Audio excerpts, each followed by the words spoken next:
Last time she, hey, And always, he acts like he's surprised that we're gone live. because you don't tell me. You just hit live, and I be like in the middle of picking my nose or something. That's right. That's right. That I is want to. not. I That want to ain't catch right. him. That's not I right. want to catch him. America. Hey y'all, how you doing? Hey, everybody. We have a wonderful show planned for you tonight, right? Yeah. I remember when we first started thinking about this, moving to Portugal, just moving out of the United States, period, right? Right. Like we started with this whole idea back in 2008, 2009. It's a journey. Right. It is a journey.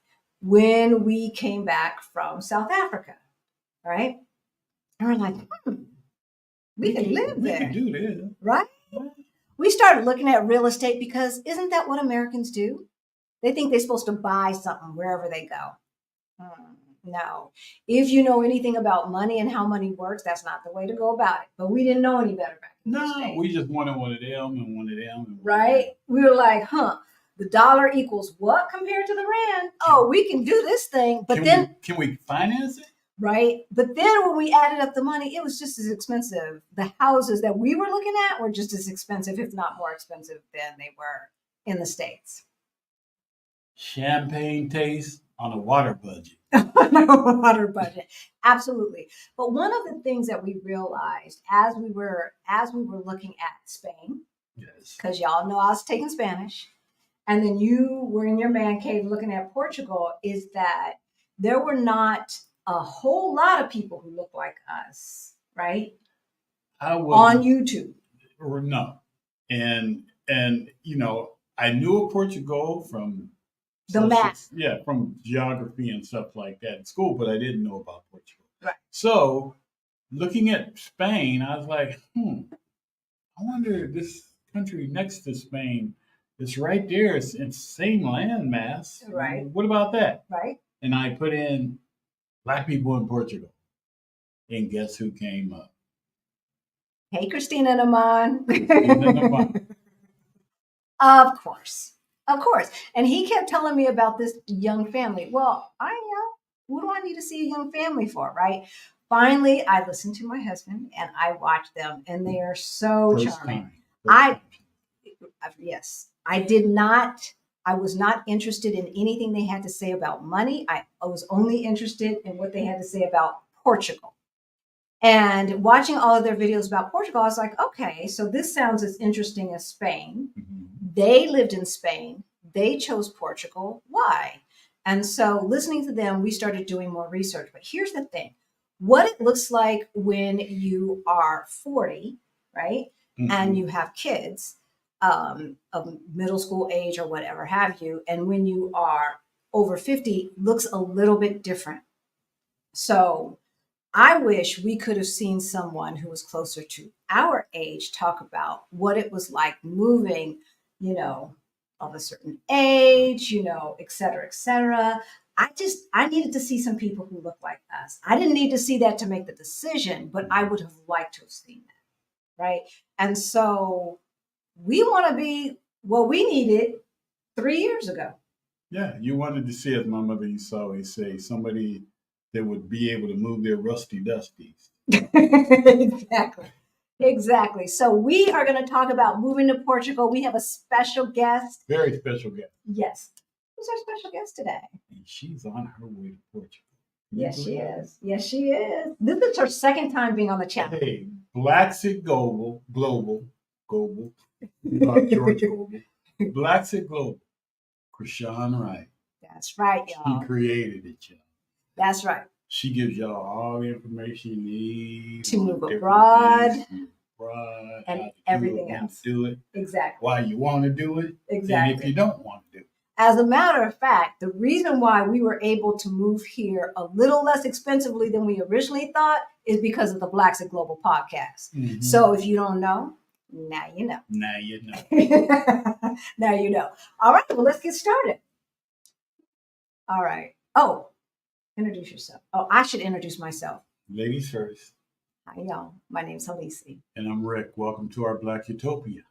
On our channel, we talk about money, travel, and retiring abroad as we build generational wealth. And I'm looking at everybody who is in the chat. We've got some lovely people in the chat, yes. But first, if you are new to our channel, then you might not know about 7.5 years ago, Rick and I got a wake-up call. We were over 50. We met with a financial advisor who left Rick very depressed. Our bank account left me very depressed. But about 3.5 years ago, we got our financial act together and we went from negative 22,000 to over 1 million in net worth. I ain't depressed no more, y'all. No, he's not depressed anymore. So if any of that sounds interesting to you, please hit the subscribe button, that notification bell, so that you know every single time we drop a new video or go live, and share this information with a friend, okay? Because everybody needs to get their money straight. Yeah, share it with young people. Everybody needs to get their money straight. So without further ado, our guest, hey, Chrishan, how are you? Hey, Lacey, I'm good. I'm great now that I'm with y'all. Hey. Right. So why don't you introduce yourself before we say hello to the folks in the chat? Sure. So for those who don't know me, I'm Chrishan Wright. I'm the founder of Blaxit Global and the host of the Blaxit Global podcast. Blaxit Global exists to empower and inspire members of the African diaspora to pursue a life abroad. So if that's something you're interested in, you're already in the right place here. But head over to, my YouTube channel and hit subscribe if you're not already a member. Because, we want to grow this thing. That's right. Yes. That's right. That's right. As a matter of fact, and you know what, Chrishan, I think I forgot to put the links because y'all know this is our Black Utopia, okay? We do some stuff at the last minute. So, right? It's at Blaxit Global. You know how to find it. But if you're watching from the future, hey, say hello in the chat, and we will have that link below after the show ends. So let's see who we've got watching us this afternoon. Yeah, afternoon. It's nighttime here, y'all. Boa noite. Good night. Boa noite. Hey, Christy, good to see you. Action VJ, as always. Now, this is the live I've been waiting for. All right. Boa tarde. All your questions, y'all know, put your questions in the chat below. Chrishan is going to be in country in 2 weeks. Y'all know if you've been watching this channel or if you watch her channel as well, that she has been on this journey a lot longer than we have. A lot more educated about the process, because look, I was crazy when we were getting this stuff together. Hey, we got her on speed dial. Right? I had too much on my plate. We put out the bat signal. Seriously. Bring through that hat there. Right? We doing that, y'all. She has been working on this for 2.5 years. I turned around in a month and said, we're doing this now. I don't know how, but we're going to get this done. Look, when you have a house and you can have family move in, you can do this in a little bit more stages, because I don't know that I could have done the whole thing in that short of time in the state of mind that I was in. And so thankfully, channels like Blaxit Global help me remember the details that I would have just totally forgot. Hey, Greta. Hey, Melanie. Good to see you. Hey, Vicky from New Jersey. I've already purchased my ticket for the November summit. Hey. So we know who's on the waiting list, because if you don't know, if you were on the waiting list, you already got an announcement, didn't you? Yes, you did. Hola, Venus. Good to see you. Hey, Penny and June. Y'all awake? Y'all survived the game night last night? I ain't gonna lie, I was dragging all day. I'm still sleepy. Right? If I worked on the summit website, and then that was it. I just sat there looking at my computer, rather my computer was looking at me. That was it. Hey, Auntie Trey. Hey, Sir Panther Man from Texas. How hot is it there? Because it's a little hot today here. It's about 89 degrees. Oh, it's down to 78. Oh, good. Yeah, I got no hair. Because it was hot, y'all. It was hot. Hey, Valerina. Hey, Valerina. Our Black Utopia and Blaxit Global. That's right. In the house. Hey, Vanessa. Good to see you. Latina Yogi. Dee Dee McCrae. Hello, everyone. I didn't get my notice about the summit tickets going on sale. Not a question, but a concern. Were you on the wait list? Because if you were, I have a concern too. Email us at hello@ourblackutopia.com. Check your spam folder. Yes. Check your spam, check your spam folder. Check your spam folder. And make sure. But yeah, so and let me know if it's not in the spam folder or you don't have it. Hey Tanya, good to see you. Okay. Karen Louise, you made it. Yes, from Cali. How's hey, the weather Andrea. out there, Karen Louise? Yeah, especially with the hurricanes. I mean, California hurricanes, really? But there's no such thing as global warming, right? Hayden's in the house from Coimbra. Coimbra, yes. Hey, Nicole, a Blaxit Global passport holder. There you go. The Saudade. I don't know if I'm pronouncing that right. Life. Saudade. So we have decided this word has special meaning here in Portugal because it's everywhere. And the direct translation is a longing. But I want to know if there's more to it than that. So if you're Portuguese and you have the vocabulary, let us know if it's more than just a longing. And why is it everywhere? What's the deal? I love the word. I love the sentiment. I just want more information. Yeah, I mean, it was on that one piece of artwork. It's on a lot. Yeah, it's on a lot of artwork everywhere. So that's just that. We had two actually. If you didn't see our street art video that we put out Thursday, yeah. Hey Vanessa, Puerto Vallarta still scouting in Mexico. Good. Yeah. I love it. Hey, Femi from Joburg. We might be down there. We might be down that way. We might be down there. Stormwatch 2023. Okay, so it's real. Yeah. It's real. Hey, Andrea. Winnie. And we've got Kay Stewart is in the house. We got Greta Cobb and Bill Chivers. Alexandria MD. Greta. We got all the folks. Greta saying hello to the other Greta. Greta 1 and Greta 2. Michael. I'm so glad to be here. Tanya, we are glad that you're here. And then Tanya spelled another way. Because, we black y'all, that's what we do. That's what we do. We tell y'all how we going to smell the stuff, and you just pronounce it right. Mo Ward, I love it. Hello, Maria, good to see you. Tanisha, Helen, Neil, Lenora, Auntie Trey. Hey, Auntie Trey. My stethoscope travels. Killer Queen, good to see you. Professor, how you doing? Sunrose Tia is in the house. Tam, I'm glad you made it to our live. Hey, not soon enough. Good to see you, everyone. Shana, hello. Everyone, Nubian Nat, we love you guys. Y'all know. We're going to get right down to it. Should we do a spoiler alert? Should we just announce it? Or should we talk about why we moved to Portugal first?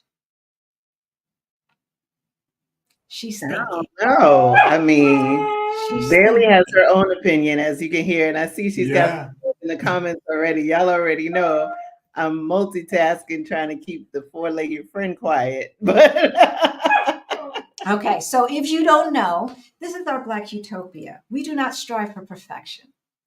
We strive for excellence. So we are going to give you some excellent information, and my baby girl, Bailey, may be whining and crying in the background. She just wants to be part of the conversation. She wants to be part of the conversation. She wants to be here in Portugal. That's what the deal is. At all for my attention. Wendy's going to be visiting in October. Yay. Good.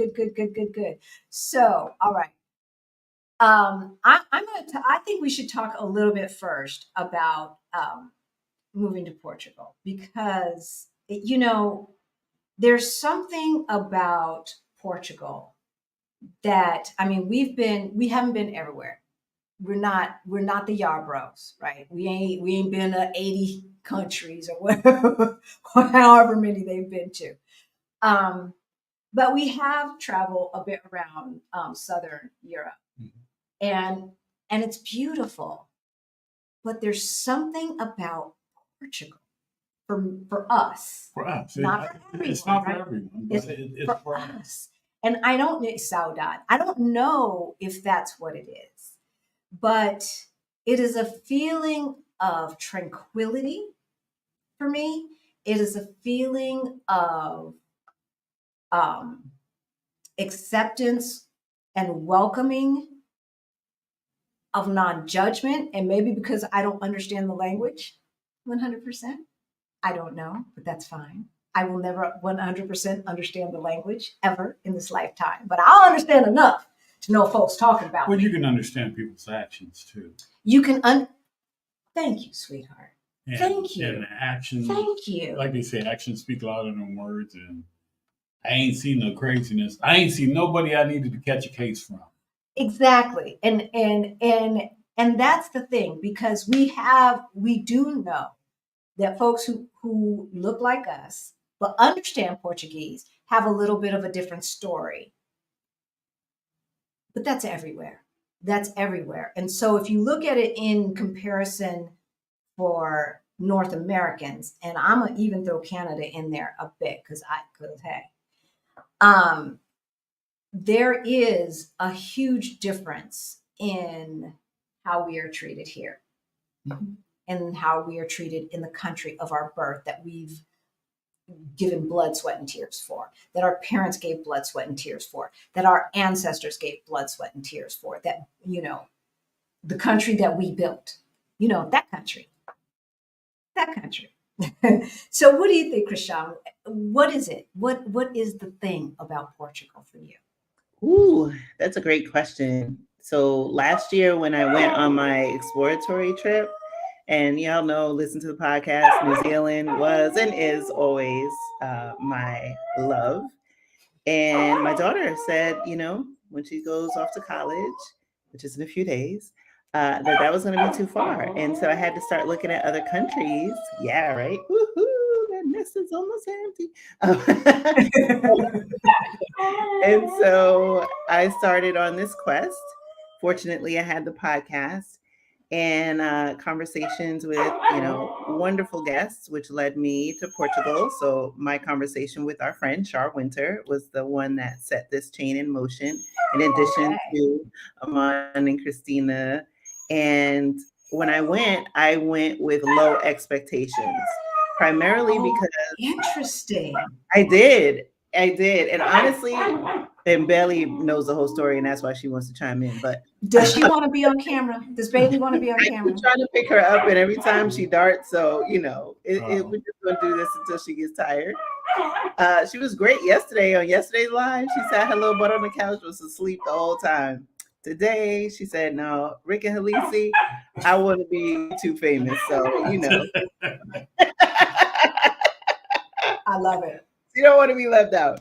So when I went to Portugal, it was funny in 2020. I'm jumping time, but I was going to Australia and New Zealand with my cousin, and that was my second scouting trip to New Zealand. And she had mentioned wanting to retire in Portugal. And I was like, and then she was doing Duolingo. And I was like, where's that? So that was the first time, if I'm being 100% honest. And then jumped to my scouting trip in 2022. I had low expectations coming off of the heels of a not successful scouting trip to Costa Rica. And then when I got there, I was like, oh, I had this feeling. I don't know if I can put it quite into words. I felt as close as I could to the feeling I feel in New Zealand. Okay. And I never thought I would feel that feeling in another country, because I've been to 16 countries now. And I don't know, it was definitely something that lit my heart space. And I was in Lisbon for about a week, and then I went to other cities.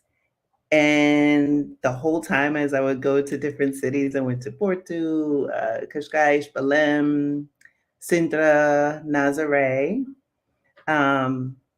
Everything kept pulling me back to Lisbon.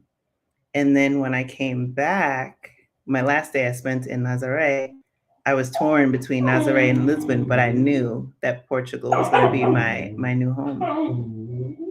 I knew it.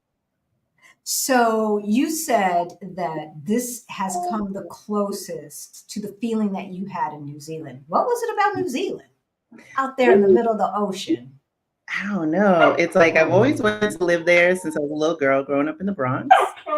And so I've had that feeling. But I think it was, well, when I go to New Zealand, it's always my happy place. I always say New Zealand is what America could have been had we not screwed it up. Right. So Interesting. Yeah. I do. It feels very familiar.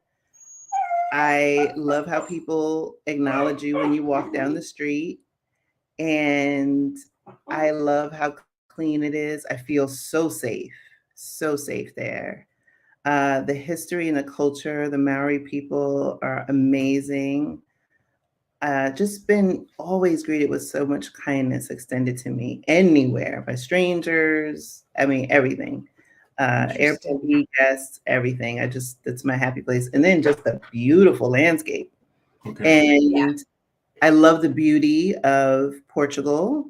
I love the architecture. I love the people, learning the language, and its proximity to the US. So I can get to the East Coast within 7 hours. And that's great because both of my children are on the East Coast as well as my mom.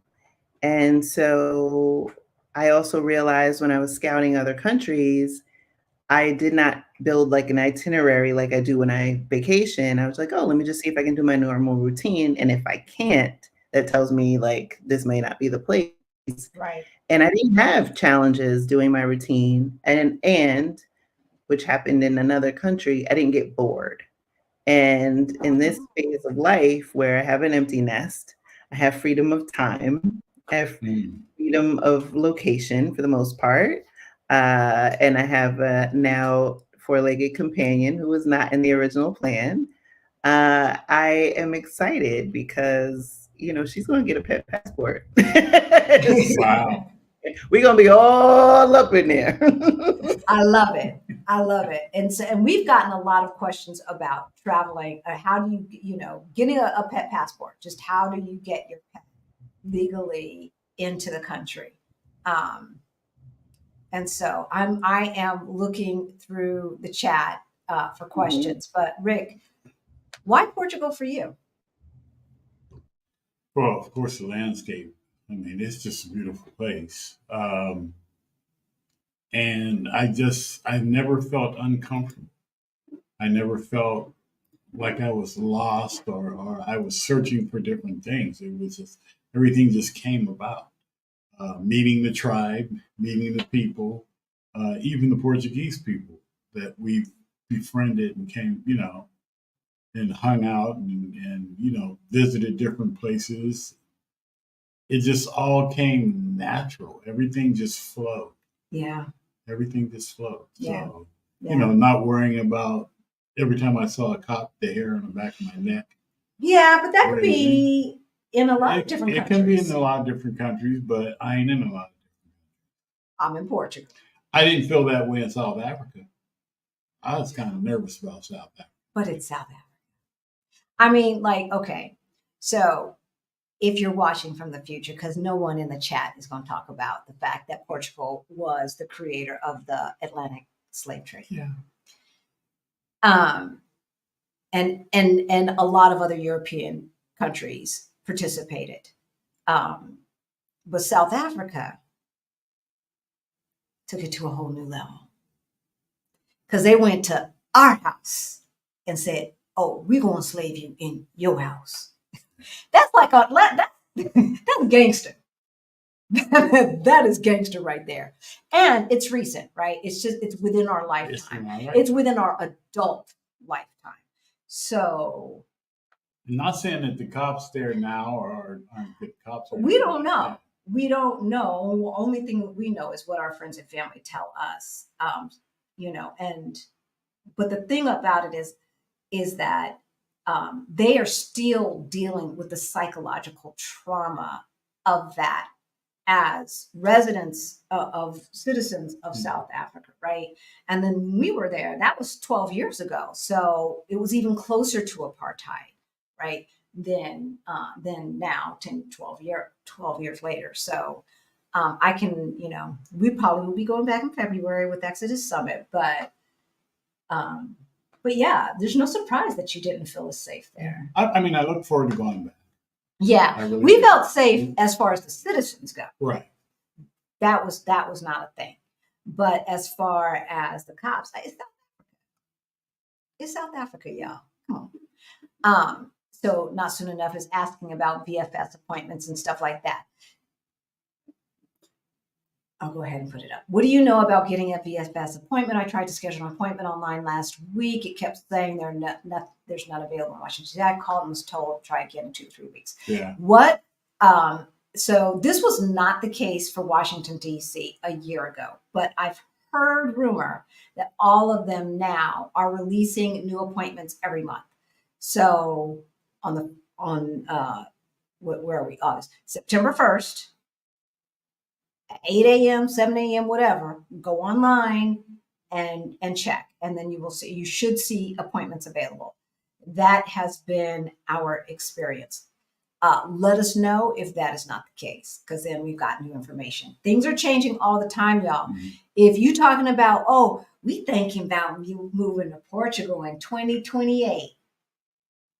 Might not be available. Might not be. Things change. Constantly. Things change, y'all. Things change. Things are changing. I'll put it at every single day. And what was true when we first started researching, when Chrishan first started researching, is not true today. It's just not, right? And so, yeah. And by the way, that whole thing about look at that baby. The whole thing about releasing appointments every month on the first of the month. Written anywhere. I couldn't find it. If it's there, I could not find it. And Not Soon Enough, I was panicked last year, 2022 January, you remember, because it looked like there were no appointments. The only appointments available were at the end of January and then 2023 or 2022. Yeah, or whatever. I don't know. Anyway, I panicked, and that's why we got residency in Mexico, because that was plan B, and I didn't know what was happening with Portugal. So either way, we was out. It's Mexico, but we out. That's all I know. Yeah. That's all I know. But the other thing about Portugal, 2 other things about Portugal. One is never in any other European country was I mistaken for that country's resident or citizen. Same. Besides maybe England. Mm-hmm. But that, does that really count? We speak the same language. Maybe in England, we might have been mistaken. I don't know, because they spoke English to us. But not in Italy, not in Spain, definitely not in Croatia or Montenegro. Were we ever mistaken for Italian citizen or what have you? But here we were. Yeah. It was just assumed. They just assumed that we were Portuguese. That happened to me on the street. I was looking for. I was going to a tour, and I got turned around. Oh, I don't remember that day. Because let me tell you, right? Lisbon, for those that don't know, is the land of 7 hills, and you will encounter all 7 of them. Okay, you will. And I decided, I was like, oh, you know what? It's not that far. I'm going to walk down to where the tour is. So I walked, but I got turned around. And this woman walked up to me because she was lost and started speaking to me in Portuguese. And she was a Black woman. And I was like, thinking to myself, like, why aren't you speaking to me in English right at first? And I was like, oh, she thinks I'm Portuguese. I'm like, and I knew zero at the time. And I'm trying to tell her no, and she's like, oh, I see, you are one of those Americans that knows nothing.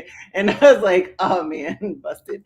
But now, right, fast forward to this trip, I went in April to get my apartment, as many of you know.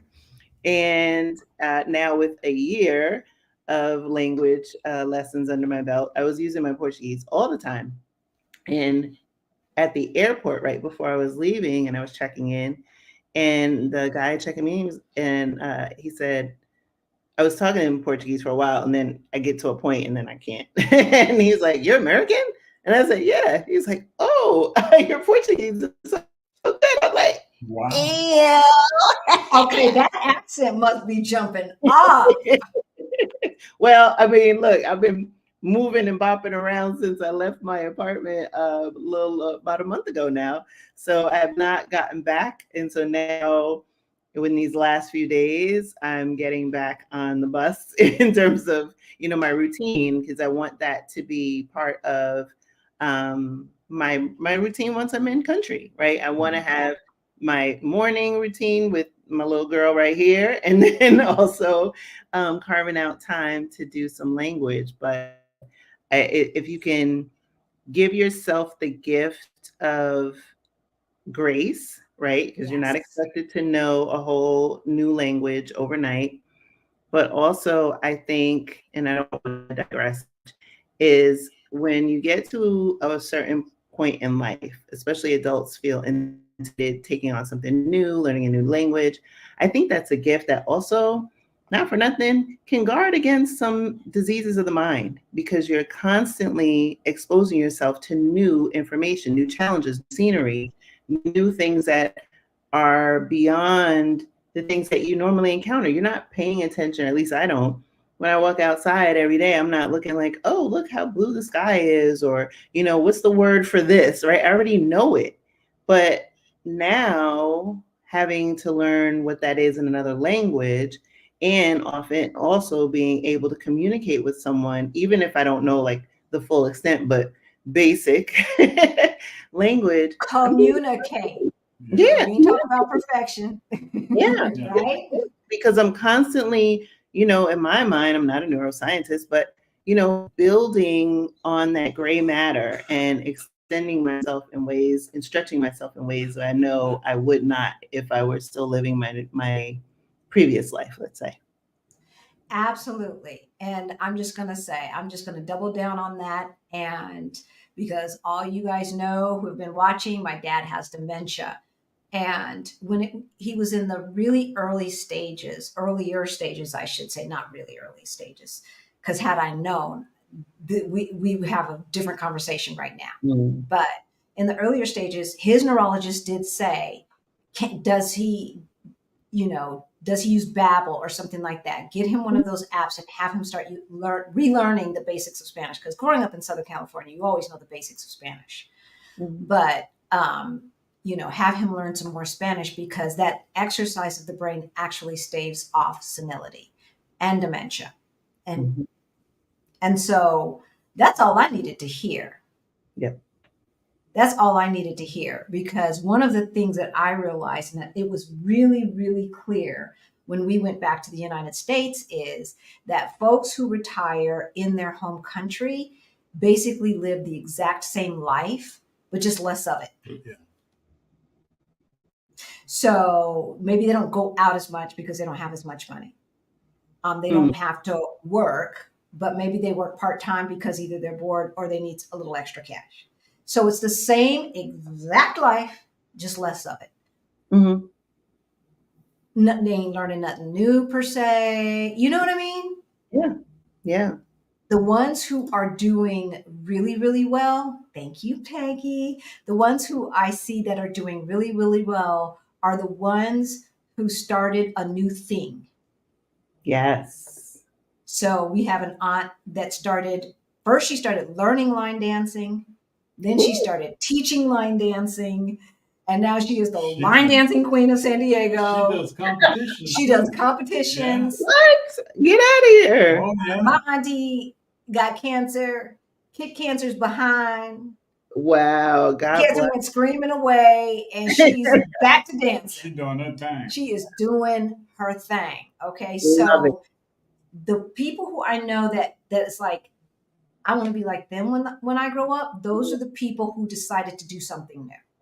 Yes. Yes. Right. It's so important to stay and see, because a lot of times people think that, oh, this idea of moving abroad can be something that they can put off till, they're 65, 70, right? Later on in life, I'm going to, cruise the world. I'm going to go to wherever, whatever country, right?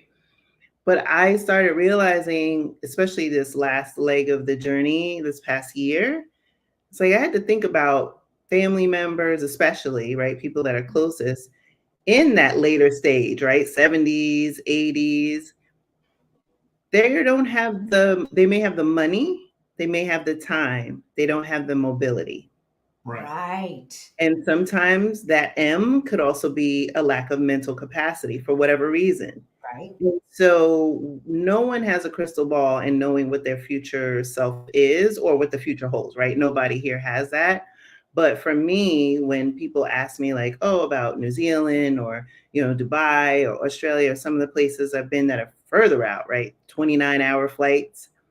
I knew I had to do those things in this body, right? I did New Zealand first time in 2017 and again in 2020. So I was 43. 32. Look, I'm not ashamed to say I'm 49. Fine 49, about to turn nifty 50 next year. But and looking good, baby girl. thank you. But I knew at that time, I think it was probably like 43, about that age, that I needed to do it then because I don't know what this body is going to do 10 years from now. And I've had a series of health challenges since then, right? Like I think I was talking about on the show last year, I had emergency surgery. This year I'm dealing with some hearing impairment. And so it's like, old age is telling me, the body is changing, right? And so with that, it's a gift to yourself to say, Yes. I'm deserving in this moment, and to not obsess. And I say this as somebody who obsesses and ruminates quite a bit, or recovering ruminator. You can always keep torturing the assumptions and running scenarios, but at some point you're going to have to I'm really bad at analogies, but if you're on a boat and you take the boat and leave the dock, eventually you're going to have to leave the dock. Eventually you're going to have to get on a plane or whatever mode of transport. If this is something that you really want for yourself, you're going to have to be the one to do it. Yeah. Exactly. And it's as simple as that. Mhm. Okay. So Nina is in the chat. Let me see. So first of all, I just want to give a shout out to BP. She Hey, wasn't B. talking to us, but she telling her business or his business because I don't know who BP is. And so, congratulations. Yeah. Congratulations. Cool. Congratulations. What would you like to say to Nina? Because this is where we be. So yeah, so our bills are in euros, so we Yeah. charge in euros. This is where we live.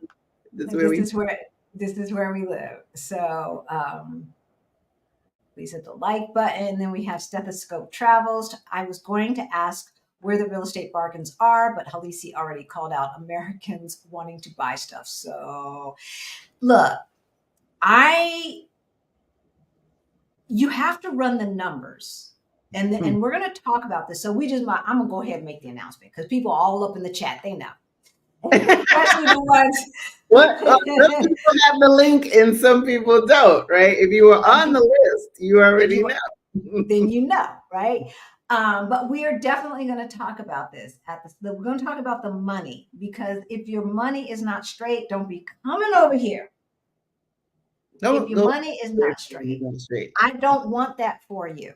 No. And I'm not saying that to try to make you feel bad. I'm saying that because we want your best experience. We want you to have the best experience. Right. And the best experience means you're not letting money get in the way. That means you've got your stuff together. You've done what you need to do to make sure that money is not going to be the issue. You're going to have enough with the language, with the bureaucracy, now when I look back, it's like, oh my gosh, how much more I know. Oh my gosh, just walking around, just the little things when it comes to just buying food. Yeah. That when we first got here, not knowing the language, in a mom and pop, because depending upon the neighborhood, your closest grocery store can be a mom and pop. And they don't speak any English. And they tend not to speak English unless they're brown from, India or Nepal or someplace like that. But if they're Portuguese, they're not speaking English. And where we were staying last June, there weren't a lot of brown people. There were more working class Portuguese people. And so, wasn't nobody speaking English. When we were in Italy, even the small places were chains. So it was kind of self-checkout-y, there was scanning, and there wasn't all this, all these questions. They didn't care. Burn and turn, baby, right?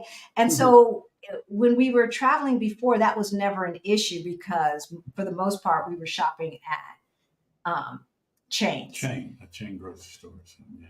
But honey, the first time we went in there, and I'm speaking my Spanish because I don't know Portugal yet, much less Portuguese. And I'm miming and stuff. And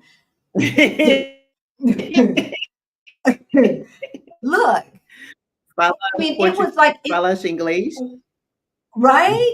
I didn't even know how to say, "Do you speak English?" I did not even know how to say that. That's how arrogant I was. I'm not going to put him in it. That's how arrogant I was. And so we even had some video of us saying, we bought some food and it went okay. Right? We actually got the thing done. Right? You don't know the brand. You're like, what is this? I don't even know how to read it.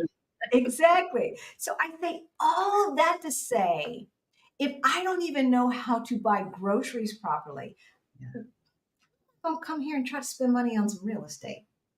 Right? You go to get an apple, right? You can't be like, oh, I want an apple. You're like, that's $1. That's a $1 investment or less, right? But we're talking about real estate.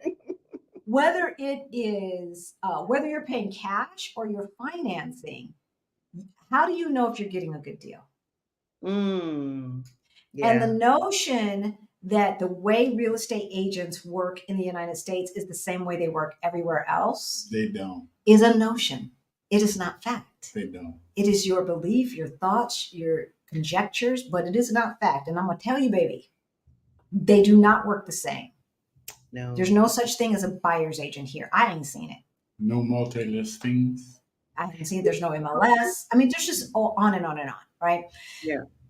And okay, so then there's that. And then there is we believe in FIRE. Financial independence, relax and ease. I mean, retire early. So, I got to give Adelia a shout out. Yes. So, you got to give Picky Don't Travels a shout out. So if we are not making sure that we're getting the biggest bang for our buck, then we are definitely not being smart about our money. And how do we know if we're getting the biggest bang for our buck? Unless we really understand the market and the politics in the city where we're hoping to buy. If you do not understand the market and you do not understand the politics, and you don't know anyone that you know that you can trust that understands all of that. Yeah. You don't know what you don't know. I mean, even in America, I remember when I was married at the time and we bought a house and I was, of the opinion of renting, and I wound up buying a house, which wound up being at the top of the market. And then 2008 and 2009 happened, right? And it just goes to show you that no one has a crystal ball, even if you have the advantage of being born in the country and speaking the language, right? And so I say to that is give yourself the gift of time. But for everybody, it's different, right? If you're someone who has gone to another country several times, you have connections in the country and people to do legwork, and you've built a network of people you trust, that's very different than somebody who's coming in cold. And I think that's where our comments lie. But Honestly, Rick and Halisi, I think one of the best things that people who are interested in moving to Portugal or concerned about questions about real estate and what it's like, I feel like I wish there was like a summit or something I do around. That's a too, good idea. especially a Yeah. summit whose target audience are folks who look like us, right? So we Yeah. can ask questions like, will we feel welcome? How do they treat us? Mhm. All of those isms that we have to deal with in the United States. It sure would be nice if there existed such a But thing. not only for real estate, but for health, Yep, Mm. insurance, yep, because all insurance companies are not the same. yep, yep, Okay. yep, All bank loans are not the same. yep, So you need to have experts. That would yep. be. That would be so nice. Right? It it just so happens. It just so happens. What would you call it? I think we would call it the Move to Portugal Virtual Summit, Well, co-hosted by okay. Our Black Utopia and Blaxit Global. I think that's what we would call it. There you go. I think that's what we Raising would up said call you it. were. So, y'all, that and much, much, much more. We will have people who look like us and from the LGBTQ community who look like us. Mhm. Don't get in my comments talking no smack, because I'm gonna get upset and you will be blocked.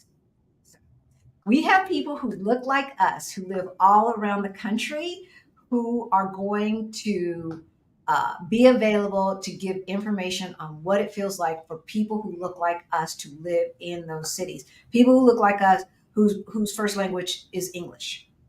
Yes. Serious boots on the ground. Yeah. Boots on the ground. So Anya asks, how much are the all access pass move to Portugal tickets? The website shows euros. How much is that in American dollars? XE It converter. depends. It depends, Anya. And I'm saying this to you because I'm not saying this to you. I'm saying this to everyone who is watching, who thinks they might want to move somewhere outside of their home country. So I'm going to take Anya's name down. That's Googleable. And I'm saying that because when you take on the mission of moving to another country, you are going to have to be a self-starter. You're going to have to be that person who knows how to find out things. I can give you an answer today on how much that passes in dollars, and tomorrow the answer will be different. Yes. Yep. It will, truly. So it will depend on when you buy it.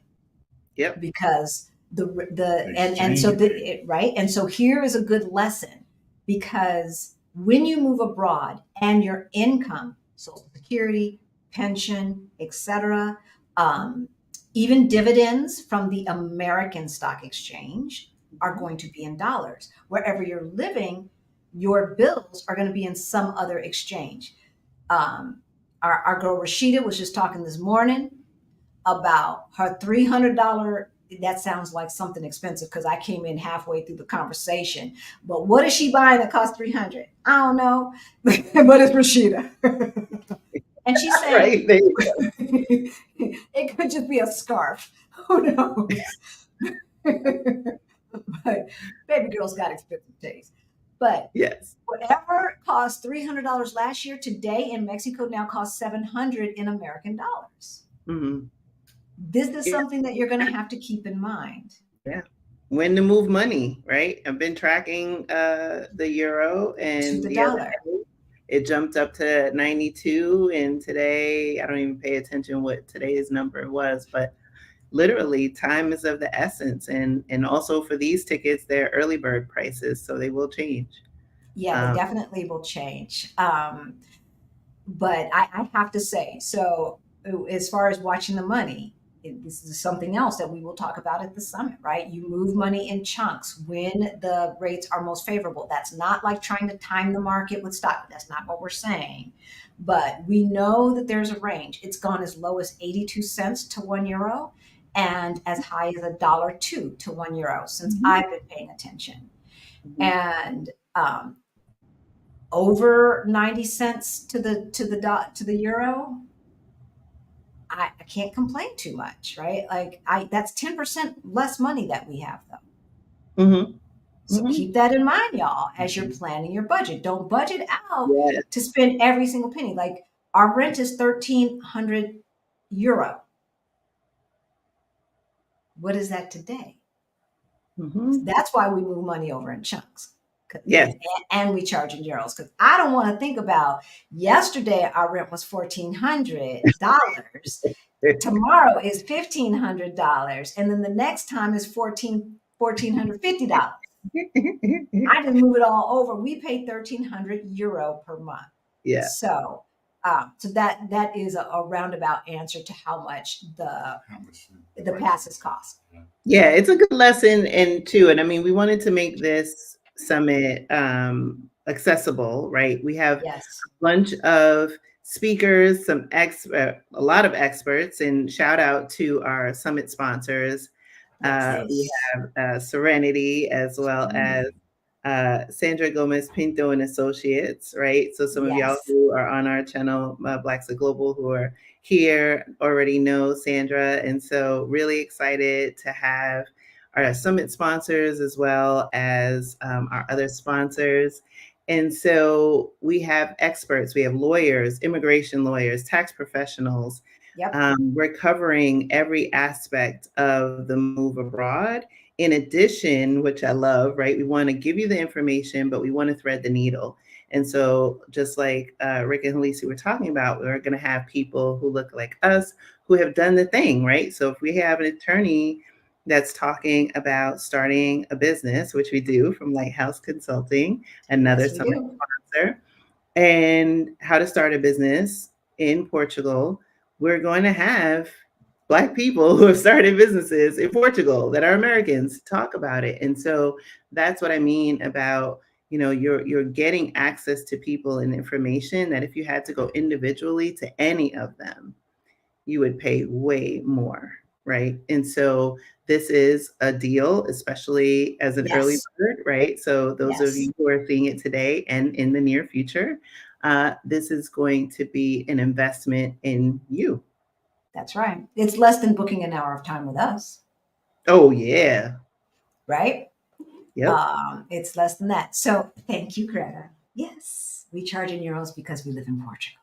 Yes, we do. And I see some of my members that are in there that are putting their countdown.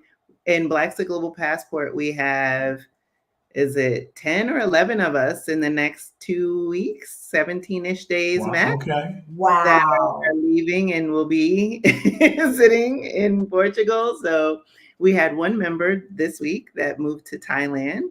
And then we have several of us. I see Nicole and her family of 4 in the comments, and Marguerite and Malcolm and his husband. So, and myself. We also already have 2 members that are already there, Alicia and husband.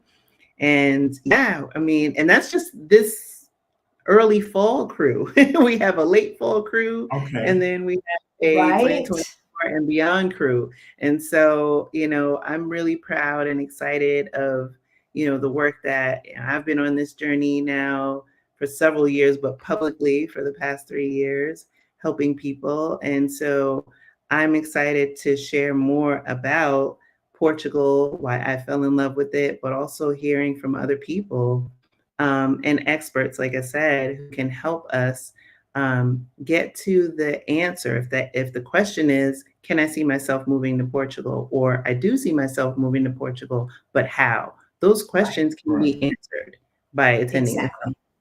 Exactly.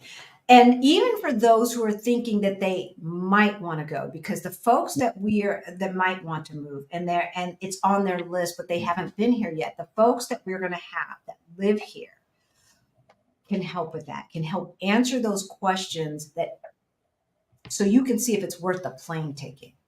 Yeah. It's cheaper than a plane ticket. It's cheaper than it is way cheaper than a plane ticket. Like you can't even shoot. We couldn't even fly from Denver to Colorado Springs on that price. No. Not round trip. Not round trip. So Mobana, we talk about things like this in Beyond the Bling, Money Mindset Makeover for Financial Independence, because Beyond the Bling is not just about the money mindset makeover. That's part of it. It's also practical knowledge on how you do FIRE when you're of a certain age and you don't have 20 years ahead of you. Okay. So really, really fast, invest more or pay down the mortgage. It depends. I'm going to answer that as if I'm asking myself, will I stay in this house until I die? Is that the key? Am I planning to retire in this house on a limited income? If so, I'm going to pay it off. If not, heck no. Why am I going to give that company some more money? Like they ain't got enough. Well, and whoever you are, whoever has financed your bank loan for that house has enough money. They don't need yours. So even if I were going to retire in that home, I still would not pay it off fast. What I would do is if I was going to put $500 extra per month on towards principal, I would put that in either high interest account, but I probably would put it in a separate stock market account. If my goal was to pay it off in 8 years, let's just say, I would put that extra money in the stock market. I would put that extra money at the very least in a high yield savings account or a CD. Because even if you've had this house for a minute, that means you probably have a mortgage that is 4% or less. Meanwhile, over that period of time, the stock market should yield somewhere between 7 and 20%, depending upon how you invest.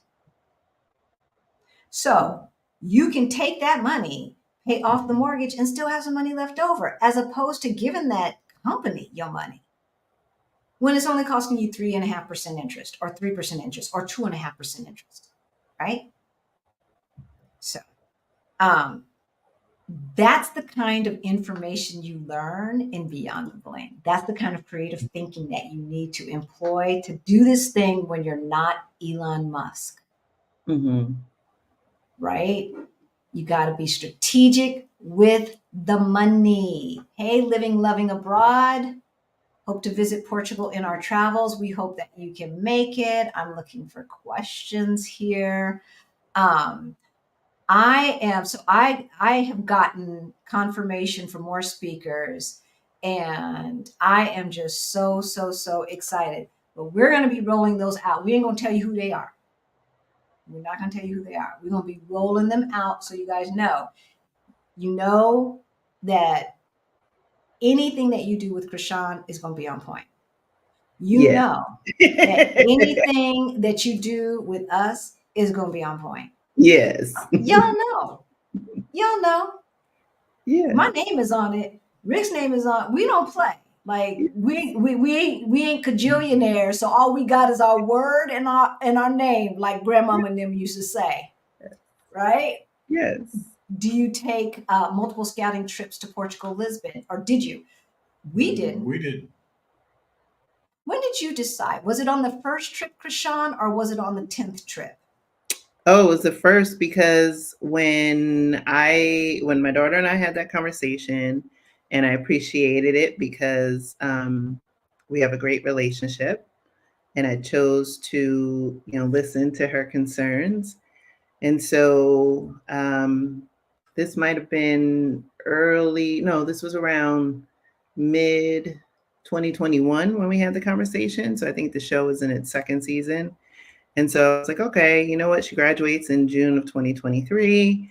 I said by April, I gave myself till June 2022 to pick a country because I knew that her senior year was important and I didn't want my journey to overshadow this important life stage for her. So that's why I was like, okay, you know what? I'll get whatever countries I'm interested in. I gave myself time to look, but I had to choose. And if I couldn't make a decision by then then that had to wait until after she moved into college because for that reason. So I only did Such a good mom. April. Thank you. I only did April of 22, and then I went back in April of 2023 and found my apartment in less than a week. And she visited us in Yeah. April I did. 2023. We got to hang out. Yep, and we got to hang out. Yes, yes, Yeah. yes. Get some tacos and do what we do. So Yeah. you made one trip and made them tacos were on point, weren't they? Woo! The tacos. And oh my gosh, so affordable. Oh, yeah. Yes, yes. Like, I guess I'm going to be eating tacos every night. A Because they're margarita. and affordable. I'm telling you, you get 3 juicy tacos and a mini beer Yeah. for €7. Yeah. For €7, which is like, I don't know, $8. Not even that much. $7.70. So there you go, y'all. There you go. So Art Insight, we only took the one trip and we made the decision. Our scouting trip was a month. And we made the decision in the first week. Yeah, it kind of helps to know what you're looking forward to, Right. And we will talk about in the summit how you can evaluate a country objectively, right? Not just, oh, but it's so pretty in the tile. Look at the tile on the buildings. It's just so pretty and quaint. It is. Yes. It's true. It is. Yes. But can you deal with this? And can you deal with that? And can you deal with this? Right. So as Chrishan said, when she was looking at New Zealand, she said, it's so clean. That's not Lisbon, y'all. That is not Lisbon. Lisbon is an old city that is very compact and very dense. That's not all of Portugal, though. No. I mean, if you want New Zealand type picturesque, you can get that in the middle of the country, but that's certainly not Lisbon. Not that Lisbon is junky and dirty and stinky and all of that. No.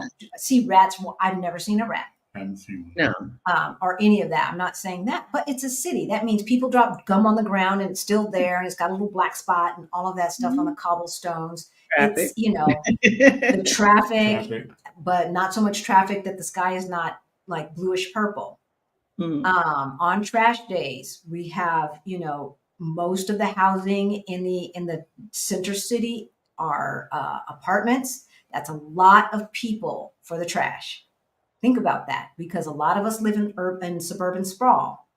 And so you go to the trash bins and there's going to be trash all around the bin. Trash around it. Yeah. And with that, I still have never seen rodents. No.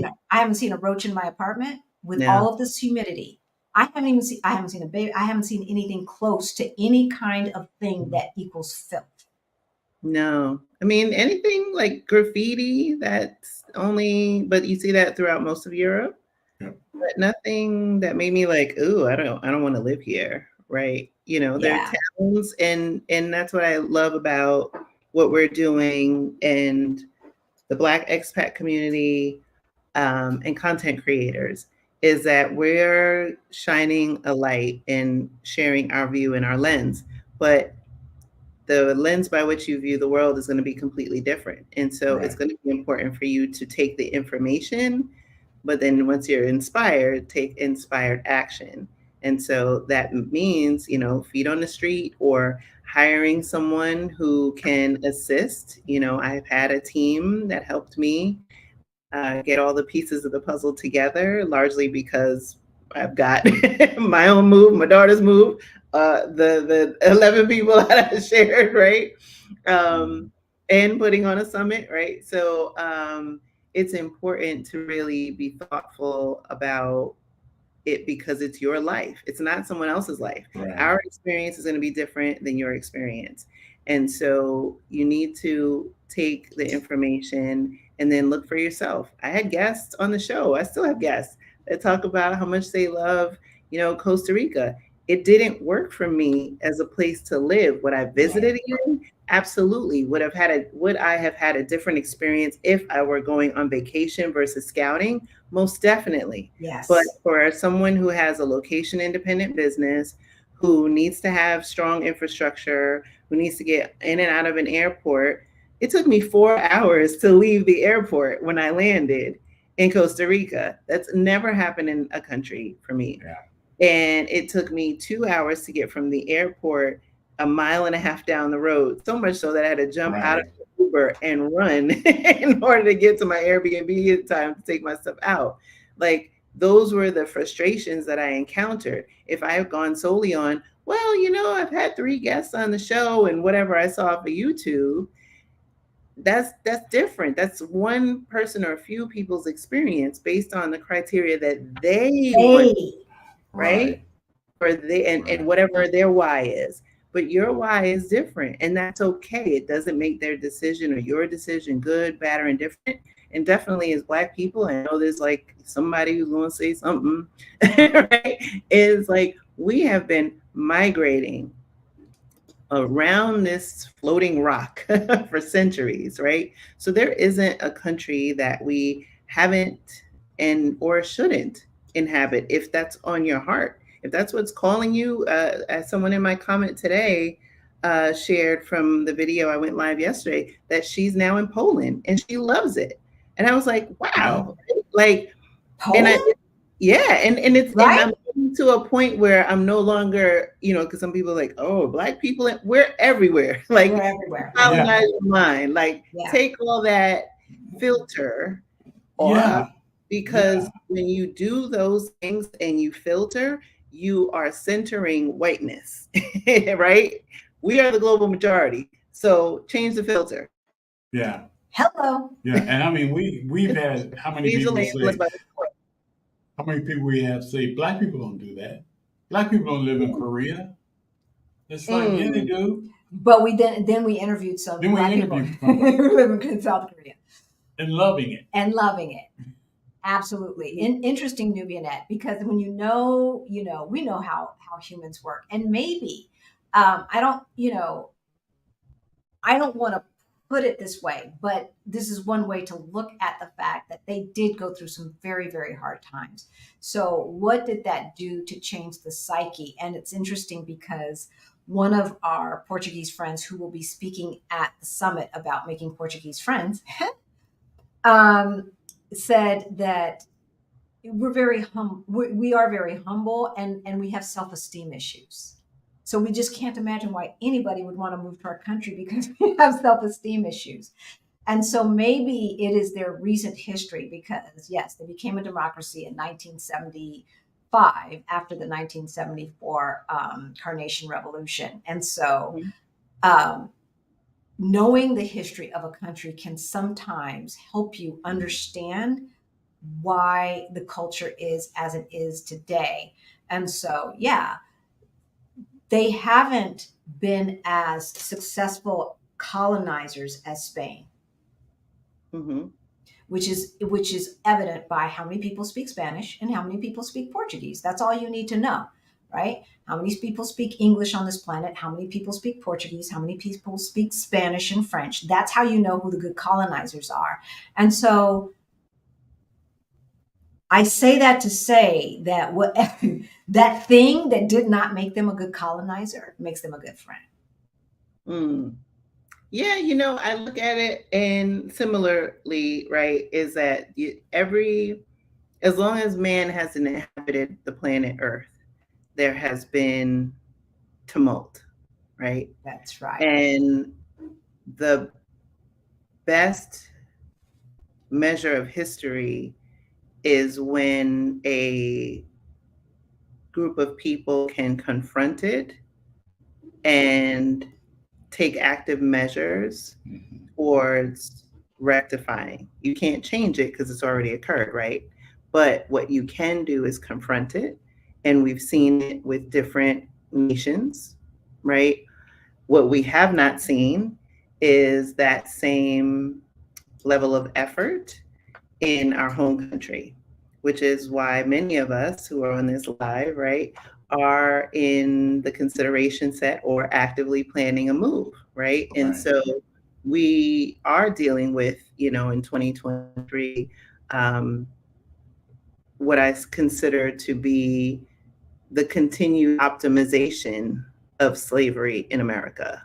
And so we can think that we're free, or that, oh, I can't go to country X because they colonized this. And it's like, Right. Yeah.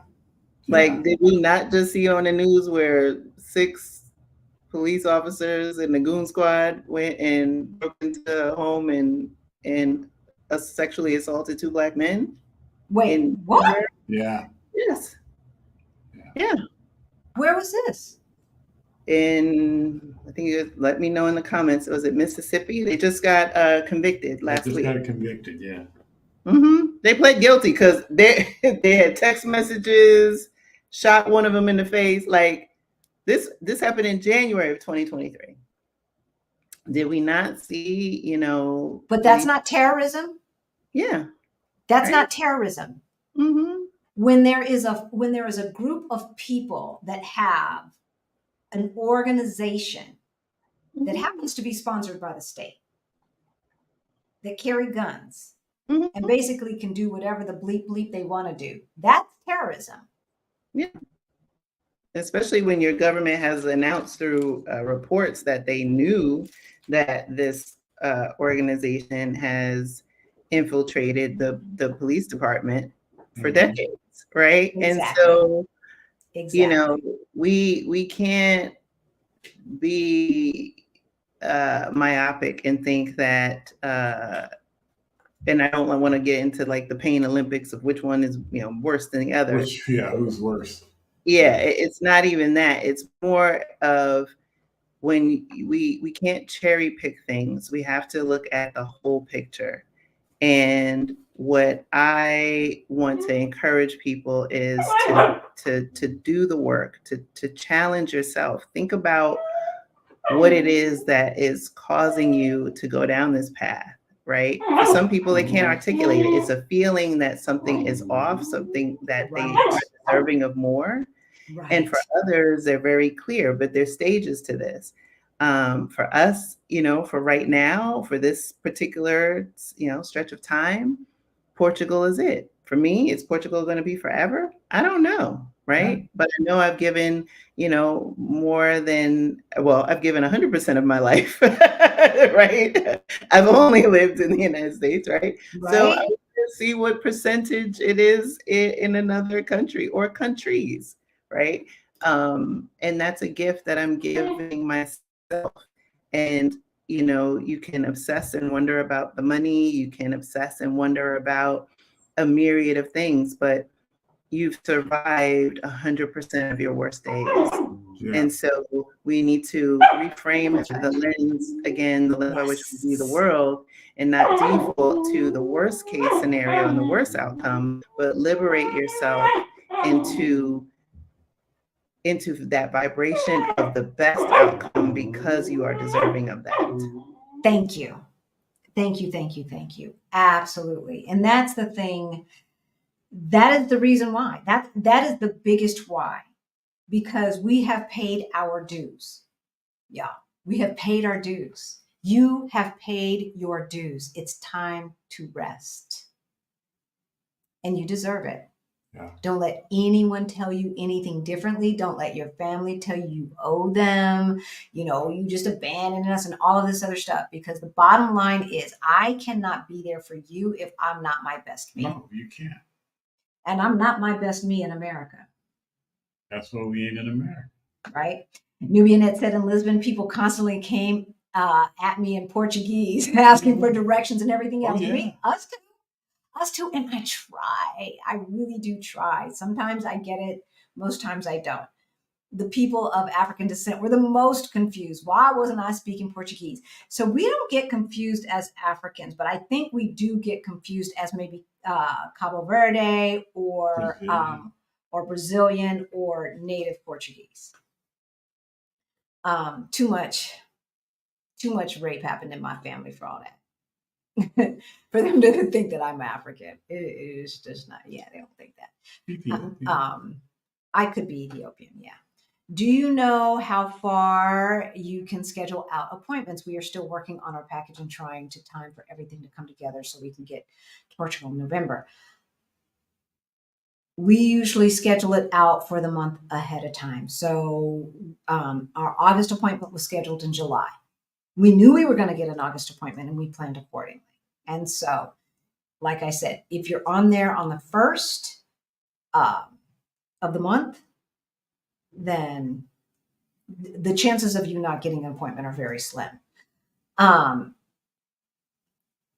if you have to get it the next month, think about it. As far as your FBI, you've got 3 months with that, or 4 months, something like that. 3 or 4 months. Is it 3 months? 3 months with the that FBI thing is valid. Report's good for 3 months. So I would get the FBI report at the last minute. So it, like, our appointment, if we were in the States and our appointment was September 15th, I'd start getting our FBI stuff like August 25th, because they're really efficient and they work fast. Yeah. You can get that email like 2 days later. A couple of days later, and then within a week. Within a week, we got They ours. sent the paper. And How did yours go? Before I got home, I got the fingerprints, and then I drove from the post office home 10 minutes, and it was already there. You got it? Yeah. And then the mail came exactly a week later. Yeah. Exactly a week later. Yeah. So I know we didn't get our same day, but I think we did get it within 24 to 48 hours. We got the email within 24 hours. Yeah, okay. He remembers. So, yeah. I don't think it is that difficult. That's the only thing that you have where timing is of the issue, is the FBI in relationship to when your appointment is. Everything else you can do at the last minute. You can print your stuff from the bank at the last minute, right? And when I say last minute, I mean that week, not that day. Oh, you're good. I did the day before. We did the day. Hey, Gail from Relocate to Portugal did all of that for us. So she had it sent to our hotel. We got there. They handed us a box with everything done. Everything was done. That's how she rolls. So, is Portugal your forever place? Will you move again in the future? Who knows? I never say never, and I never say forever. When we bought the house, it wasn't our forever home. So I would say our goal is to be here for at least 5 years. We want that Portuguese passport. And we have seen people who have been here for 5 years, because we've been on this road for 3 years. And it's like, damn, it's been 5 years already? Yeah. How'd that happen? So I have a feeling that 5 years is going to go very, very fast. And I know that we've got some folks who did some super chat. I'm going to give you a special thanks in a minute here. But yeah, I know 5 years is going to be very, very fast. So I have no idea if this is our forever place. But right now it's for this foreseeable future place. Yeah. Yeah. I mean, you never know. Heck, we might go to Thailand for a visit and fall in love with it. Right? I doubt it, because definitely. humidity and them big ass bugs are not a thing. Yes, we are doing Thailand, and I just got a new member we're simulcasting for the first time, and so I see it on my side. I have it. I can see it. Member, Savant Teacher Nikki. So thank you for joining us.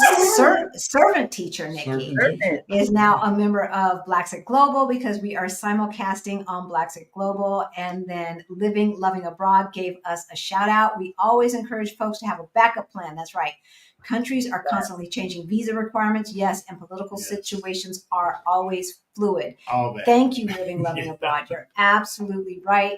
And for those of you who don't know, all of our super chat, super thanks, and super sticker money goes to our scholarship fund for Beyond the Bling Money Mindset Makeover for Financial Independence.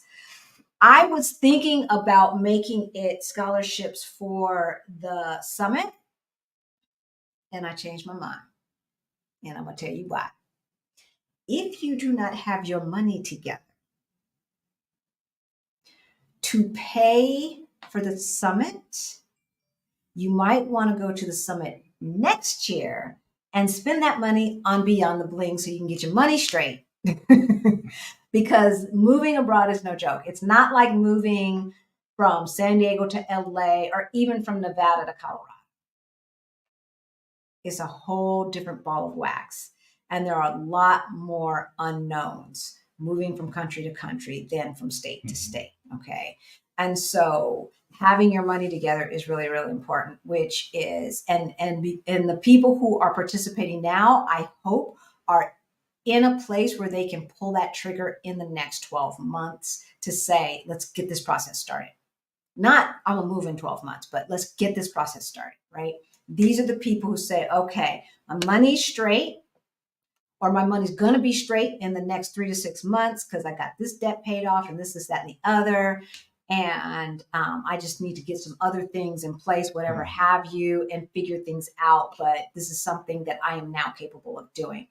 Babies, we love you. So thank you. But we do not want you trying this stuff if your money is not straight. We have seen people out in these international streets talking about looking for food banks. As a matter of fact, one of our favorite young, very, very young YouTubers, Energy, just did a video about when she first started traveling and she was out there looking for food banks. Okay. This is not something that we want for you. So, okay, I'm going back to the questions, and Laura asks, can you recommend a good Portuguese language class, not Brazilian? Yes. So we have below a link to the platform that we use, which is Preply. Preply will partner you with, it's like the Uber for language. And there's 70% off your first language class with Preply. It's one-on-one. You can either use Zoom or use the platform. You can find native teachers. You can find native teachers for Portuguese anyway, who are Black. That's what we did. And so, but we will have someone who teaches Portuguese in the summit as well. So that's just to let you know. Just to let you know. Look at the link below, and it's under the moving abroad, all things moving abroad or something like that. So thank you, Yvette. Loving these conversations. Greta wants to know from Chrishan, is your apartment located in the area with a lot of hills? It's in Lisbon. Absolutely not. Absolutely not. Krishan's moving to the Shishi neighborhood, Greta. Yeah, we were over in her hood the other day. We passed through her hood on the way to Quinta do Mocho. You know, it's flat and flatter compared to the other parts. But my favorite area is Park, actually.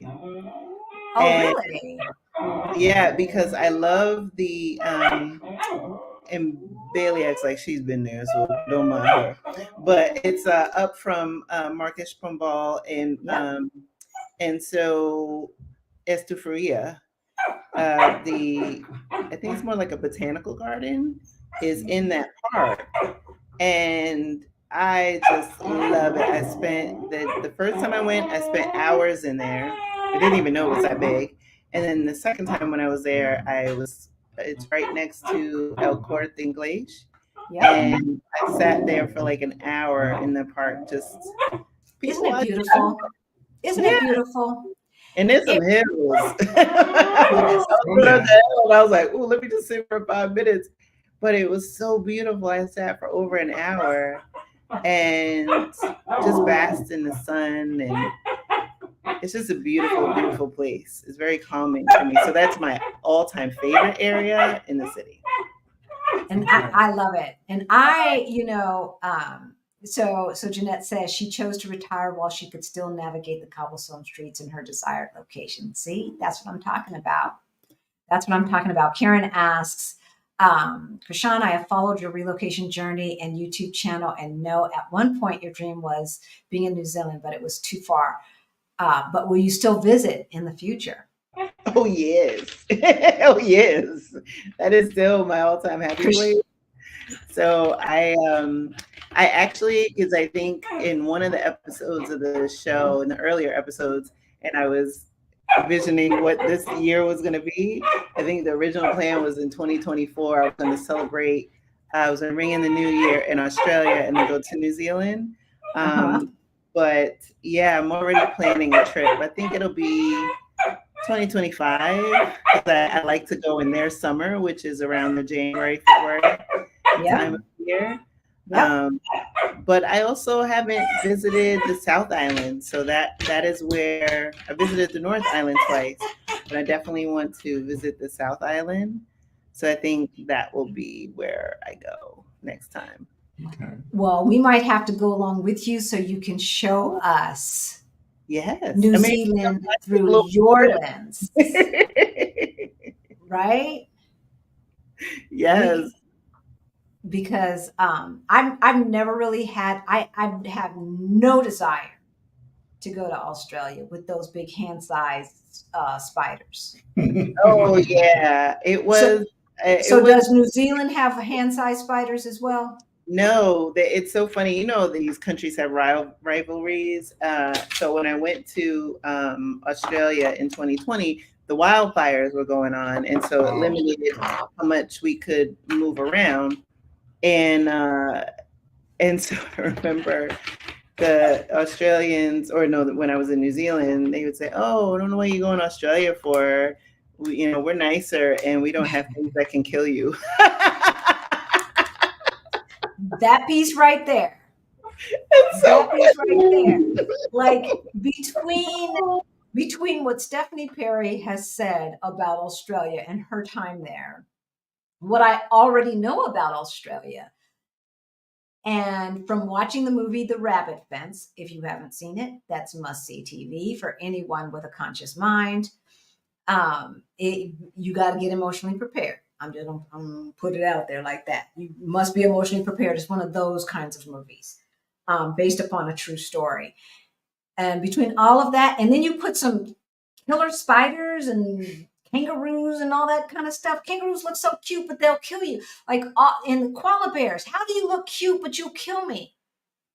All that, I don't know what God was thinking when he created those. But anyway. And it's not easy to play a didgeridoo because I tried, and thank goodness my cousin didn't take any footage because it was a hot middle. See, I just knew I was gonna blow it. It was nothing. It was nothing but slobber. Okay. See, so I've never, ever had a desire to visit Australia, but definitely wanted to visit New Zealand. And then after hearing your stories, it just amplified what I thought I knew about New Zealand. So Regina asks, I got my ticket for the summit. Yay! Thank you. Chrishan, it can be easy to go to Portugal and only associate with Americans. It really can. It really can. Although even at our little party last night, we had game night last night. Everybody there was not American, but they all spoke English. And that's the thing. So we learn, we try, Regina. What are your plans to immerse yourself in Portuguese culture and live Portuguese? Ooh, great question. I already am somewhat immersed in it by taking the language course. So I use Portuguese with Carla, and Carla is Angolan in Portuguese, and her husband is Portuguese. So I love their approach to language and the culture. I love how the universe works because in 2020, when I started Blaxit Global and everybody was online, I think probably most people taking online courses, I took a course, and one of the women in our little pod She is Portuguese, and she was living in Canada at the time. And this was in 2020. And so when I went on my scouting trip in 2022, and we had kind of loosely stayed connected, she was living in Portugal. And so it's like, oh, I'm coming to Portugal. I want to go to Nazaré. And she's like, oh, I live in Nazaré. And I said, oh. And we hung out. My last day was first time seeing each other in person, and Cool. did not know, or maybe I forgot, that she also is a tour guide. And so she took me around and spent the day with me. And it was great. We had such a great time. And of course, kept in touch. And like I said, how the universe works. So many of you know who follow me, Portugal the Place helped me get my apartment, and the team is half Americans, half Portuguese. And so her name is Emily. Emily now works for Portugal the Place because we were having conversations, and I was like, oh, the team is helping me. She's like, oh, I have a friend that works there. And then she messaged me and she's like, yeah, I'm looking at around where you live. And I said, look how the universe works. We met online. Right. It's 2 different countries, right? She was in Canada. She wasn't even in Portugal. She's a Portuguese citizen. And so I've been fortunate enough to, with this platform, many of our sponsors and the conference are Portuguese professionals that have reached out, and they see what we're doing and they want to be a part of it. And so that is also how I'm extending it. And so I definitely am grateful for them to extend themselves. And we've gotten on calls, and they've, entertained my limited Portuguese. But you've seen Sandra Gomes Pinto, and you will see Raquel, and so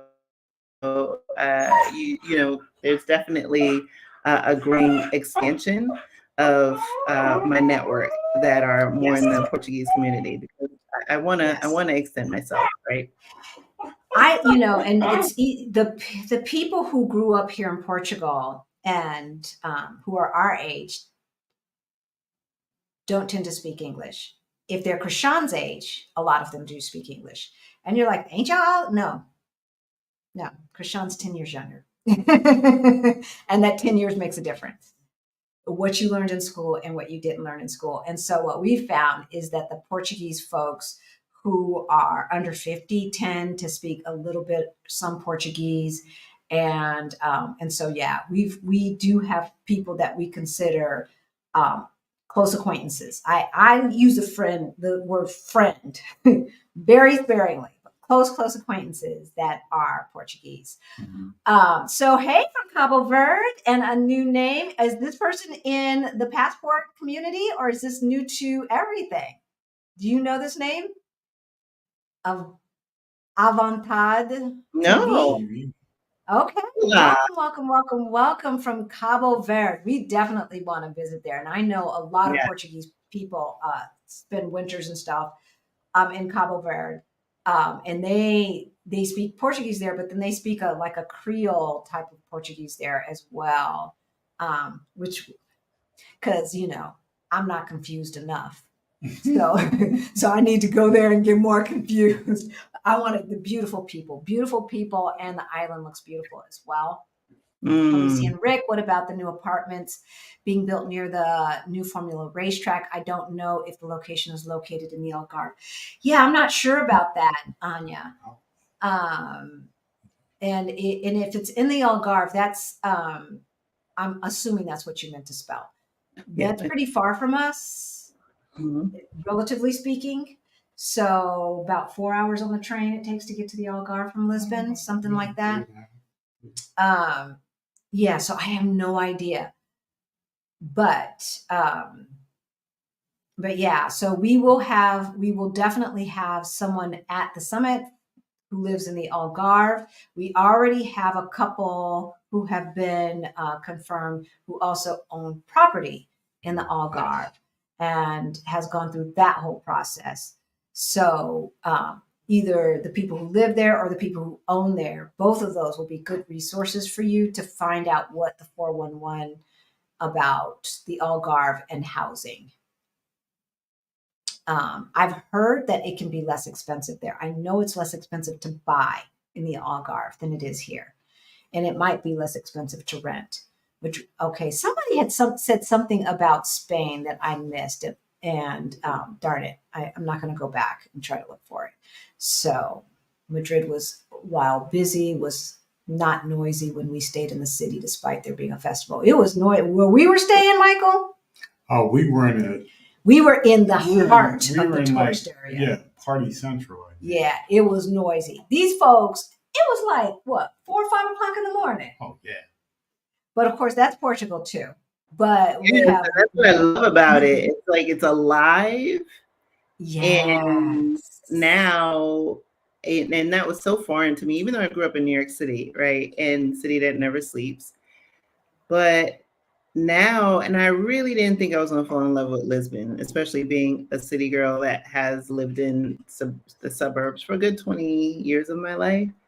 But I love that energy. Like there's festival, there's, bars that are open, restaurants, just life. And I just want to be more in that vibration. And like I said, that was surprising to me because I thought I was just going to be slowing down. And I think that's the thing that on this journey, it challenges you, whether it's a move abroad or traveling, is that you will discover aspects of yourself that you never knew existed or existed out of necessity in order to survive. And so it's a different thing when you start to move out of that survival and scarcity mindset in a lot of ways, or default behaviors, and move into abundance.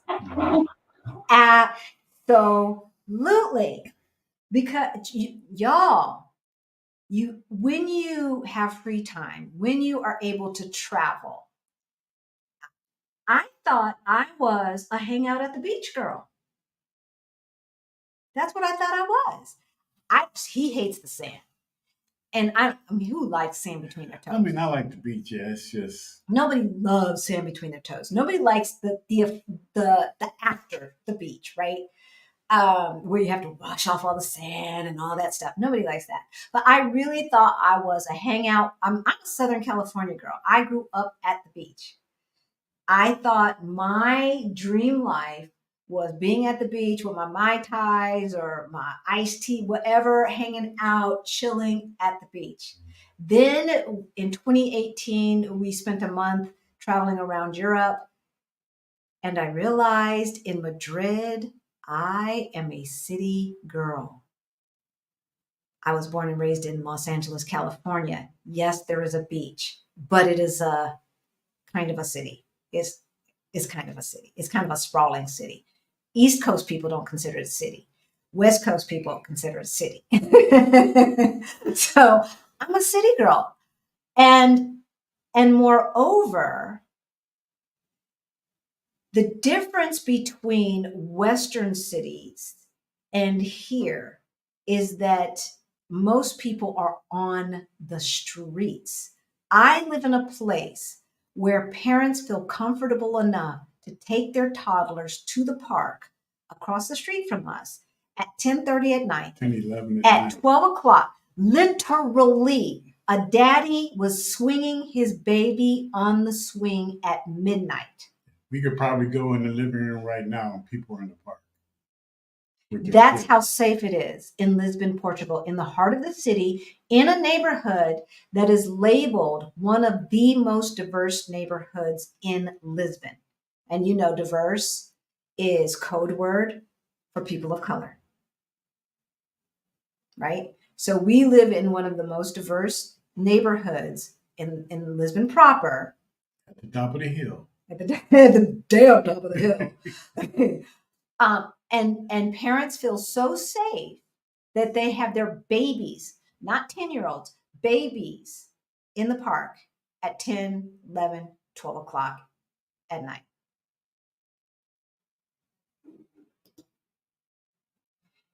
Shaquan, my husband loves your hat. Oh, thank you. It's the Broncos, Denver Broncos. You see this expression? Which I'm sure he knows.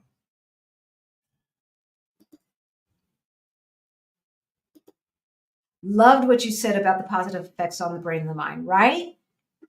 Y'all, keep that brain working and you will see that dementia is not, senility and dementia is not a given. It is not a given. My grandmother lived until she died, right? She never got that senility thing. She'd always say, did I tell you that before? No, Grandma, you haven't. You told somebody else, but you didn't tell me. Like she was on top of it. Yes, you need a currency converter available because money is never stagnant. Thank you, Valerina. You are absolutely right.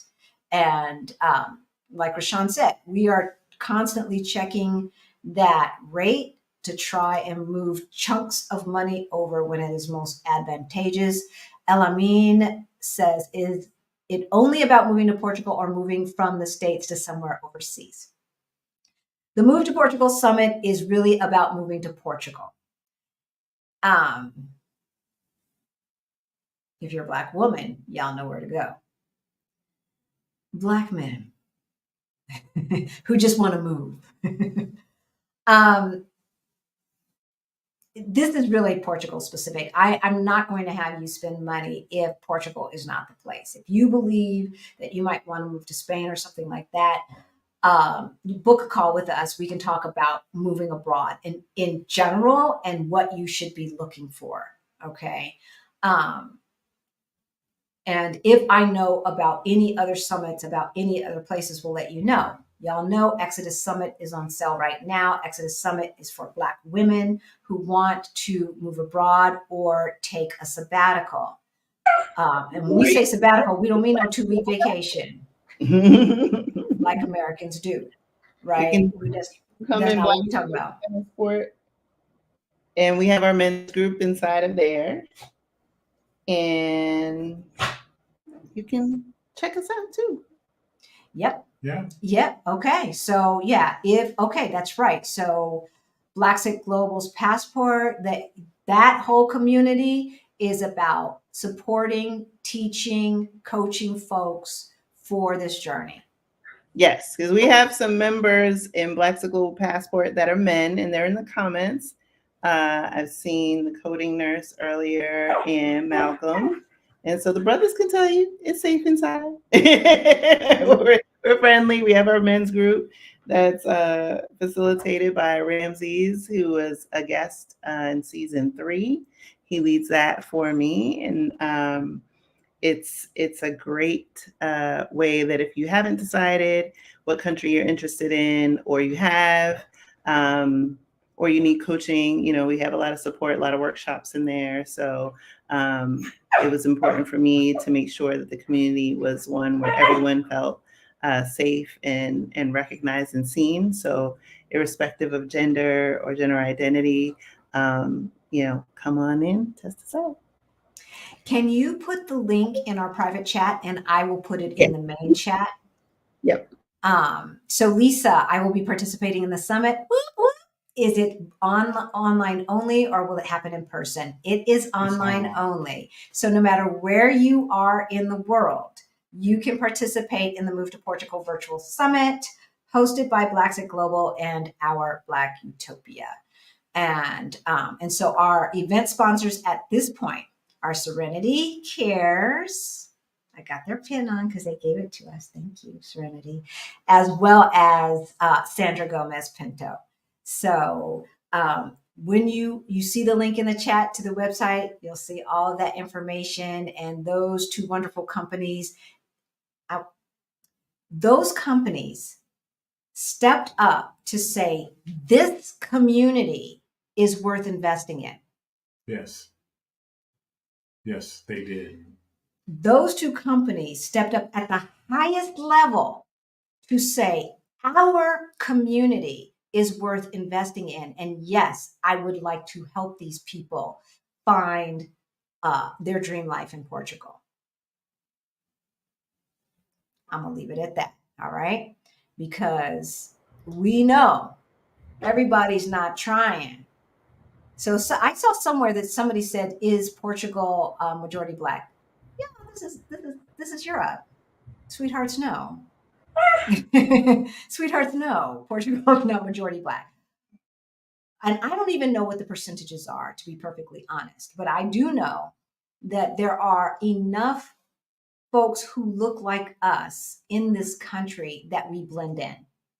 And so, depending upon what metro train you're on, yeah, we could be in the majority on that train or in that neighborhood, or right, like all day long. But no, we're not in the majority. I have yet to go to any place and be the only in general. Like, I'm not talking about mom, but y'all know what we mean. You know what we mean, right? Very seldom are we in the majority. Just join this live. Hey, SS, how are you? When is the summit going to be? Thank you for the question. The summit is going to be November 3rd for the happy hour. November 4th, which is a Saturday, all day. November 5th, which is a Sunday, half day. And you know our Black Utopia is going to be going live that night. Well, night for us anyway. So half day on Sunday, and then you guys take a break, then come back and participate in our Black Utopia Live, because the YouTube algorithm is unforgiving and will not forgive us for not going live. So we can't have that. So DY. Thank you. Thank you, thank you, thank you, thank you. Let's find it down there somewhere where the orange is. So DY just gave us I can't tell if it's a super chat or a super sticker, because we're using, what are we using? StreamYard, which is a third-party app, so I can't see. But thank you, thank you, thank you. $29.99 is going to our scholarship fund for Beyond the Bling, Money Mindset Makeover for Financial Independence. And we almost have enough for another scholarship.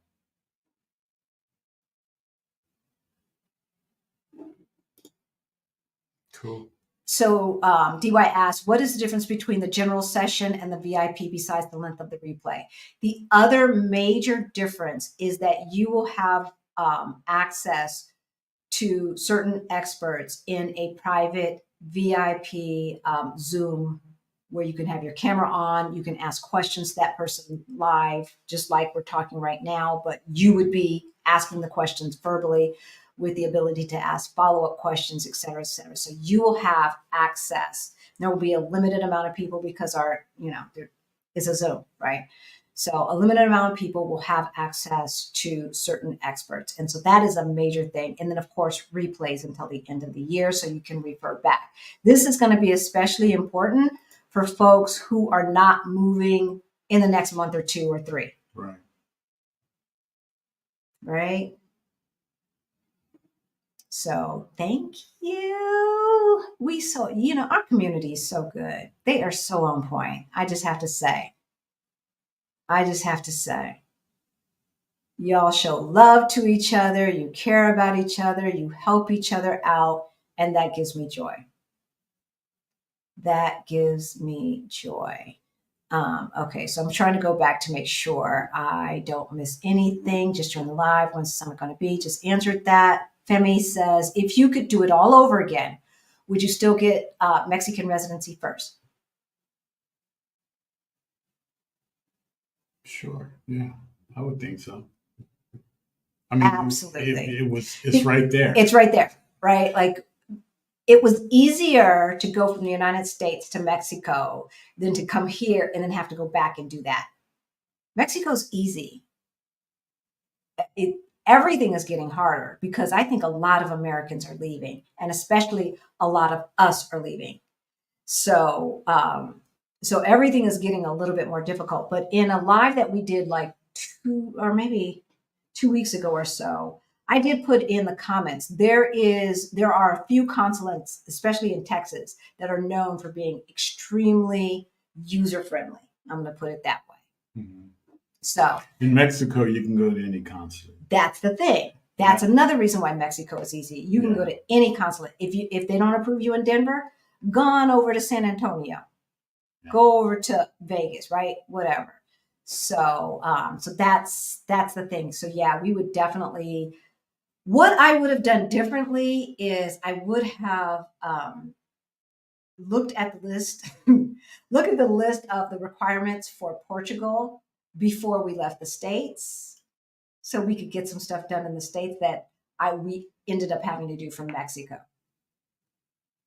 But hey, we did it. It worked. We're here. We learned. We are legal residents, so it worked.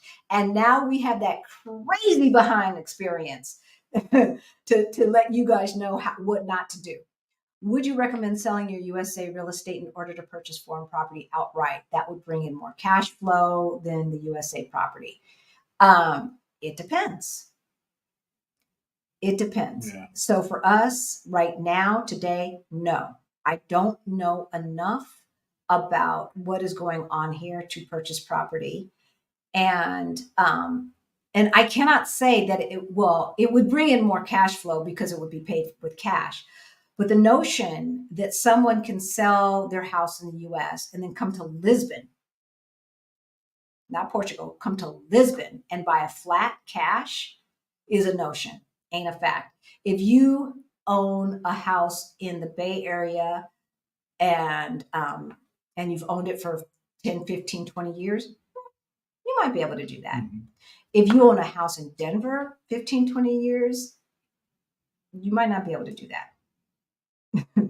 So Lisbon, Lisbon, you can find good rents, but more than you can find good purchases because they are still trying to catch up with the influx. There are still a lot of abandoned buildings. They are trying to put measures in place, if that has not already gotten passed, to make sure that those buildings come up to scratch and that, they don't remain a blight, et cetera, et cetera, et cetera. But there's still, just like around the world, a housing crisis in the city of Lisbon. And so purchasing right now just does not, the numbers don't make sense. I don't want to buy a place. I don't want to buy a piece of property that cost more than what the average citizen can afford. And that's where we're at in Lisbon. The average Portuguese citizen cannot afford the prices that these people are asking. So somebody's on some kind of drugs somewhere. I don't know who, but that to me is asinine. So you pay $500,000 for a piece of property here. You're like, yeah, but that would be $800,000 in the Bay Area. Yeah, and they are making Google money in the Bay Area. They're not making Google money here necessarily. So if the average Portuguese person can only afford, let's just say, €900 a month, but how long is it going to take you to make up that €500,000? Right. Do the cost analysis, right? And does that make sense? Are we homesick? I'll get back to that. But I saw tacos. Oh Lord, she saw tacos. I saw tacos, and I know the name. It's La Malquerida. It means the unloved. La Malquerida. Tacos are love. I love the unloved tacos. I'm like, but I love them tacos. So right? Y'all need a new name. Exactly. That's why I can never remember it. And then their sister restaurant is La Fugitiva, the fugitive. So at La Malquerida, they mostly have El Pastor and veggie. I heard they were getting birria. Is that how you pronounce it? It's like the stewed beef, right, with the consomme. Oh. They have met La Fugitiva. They've had them a couple of times at the joint La Malquerida, but I'm not sure if they have them all the time. So if you don't eat pork, La Fugitiva. If you like El Pastor, those tacos, they marinate. I got to talk about food. They marinate the pork on the pineapple. I'm starting to salivate. I'm just saying, we might have to order some Uber Eats by the time they close. We got to go. We got 6 minutes before they close. Michael Barnes, are you homesick missing the USA, or have you adjusted to life in Portugal and leaving friends and family? Not homesick here. Michael? We at home here. It's home. I've never been homesick. Even when I went away freshman year, I didn't get homesick. So I don't know that that's part of my being. Because like the time to get homesick is when you go from LA to Salt Lake City. Right? Now, it helped that I went with one of my best friends, who was also on campus, but I didn't see them every day, So that had helped, but I don't know that homesick is part of my being. And then that's what FaceTime is for. That's what FaceTime is for. And the other thing is the majority of my family, Michael, is in California. The majority of our family is outside of where we lived. So, we stayed in Colorado for the kids, and then the kids all moved away. What other countries did you consider moving to apart from Portugal? And are there reasons you haven't mentioned for picking Portugal over them? So Chrishan already told you her plan was New Zealand until her daughter put a kibosh on that. She considered Costa Rica. And you heard about that, her reasons for not wanting, and I could have faxed that in. I could have told you that. So one of the things for us is that we like to travel. And what I don't want to do, and see, Adelia Borchade of Picky Girl Travels brought this up because this never occurred to me. Do you want to travel 3 hours to get to the major airport? No. My answer to that is no. I should not be paying more to get from Lisbon to Porto than I get from Lisbon to Madrid. But we do. Like getting from Lisbon to Porto is more expensive. That means Porto is too small of an airport. I'm not doing that. I don't want to do that. We want, one of the reasons why we chose Portugal, it was access to the rest of this side of the world. And the international airport is in Lisbon. We will be living in the Lisbon region at least. Yes. And my third, if Portugal didn't go well, the next Mexico? No, it was going to be Italy. Because I am still at the age where I have a lot more countries that I want to see and experience. And so for me, I knew I wanted to be in Europe, one, distance, back to the States, two, proximity, for Portugal, proximity to the continent. And Italy was in the consideration set because I've had several guests on the show, and it's a Schengen country. And so I wanted to get a lot of countries under my belt during my time in Europe. But that was going to be number 3 if Portugal didn't work out. Okay. Italy was never on our list. I always quietly liked Italy. I like Italy. Beautiful place. I do, but it did not feel like home. I didn't blend in. I did not, right? And so I want to go visit. Actually, I was on the phone earlier when we got off. So our former moderator, Victoria, who was on season 3, she just got her permanent residency in Italy. So we were catching up today, and her daughter. And so they were also, I know some of you watch House Hunters International. They were on an episode of House Hunters as well. So we have loose plans to catch up in person, hopefully in Italy, but I think she'll be coming to Portugal first. Okay. I'm looking forward to getting out there. Well, let us know when you go, because it's just a hop, skip, and a jump, y'all. Once you're over here, you can find deals like you can't find in the United States. So there's a whole group there. There's also Julianne. She messaged me today, and she's probably going to watch the replay. She's also in Italy, and so I've got 3 people over there who are rooting for me to come over there. But like I said, I'll definitely go for a visit, and I'm thinking of having my 50th birthday party in Italy. So it's going to happen. All right, then I guess we better put Italy on the list for next year. Then, June.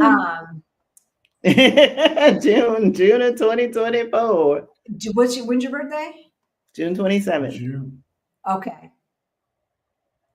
Okay, so is it? So I'll have to check to see when the Our Rich Journey meetups are.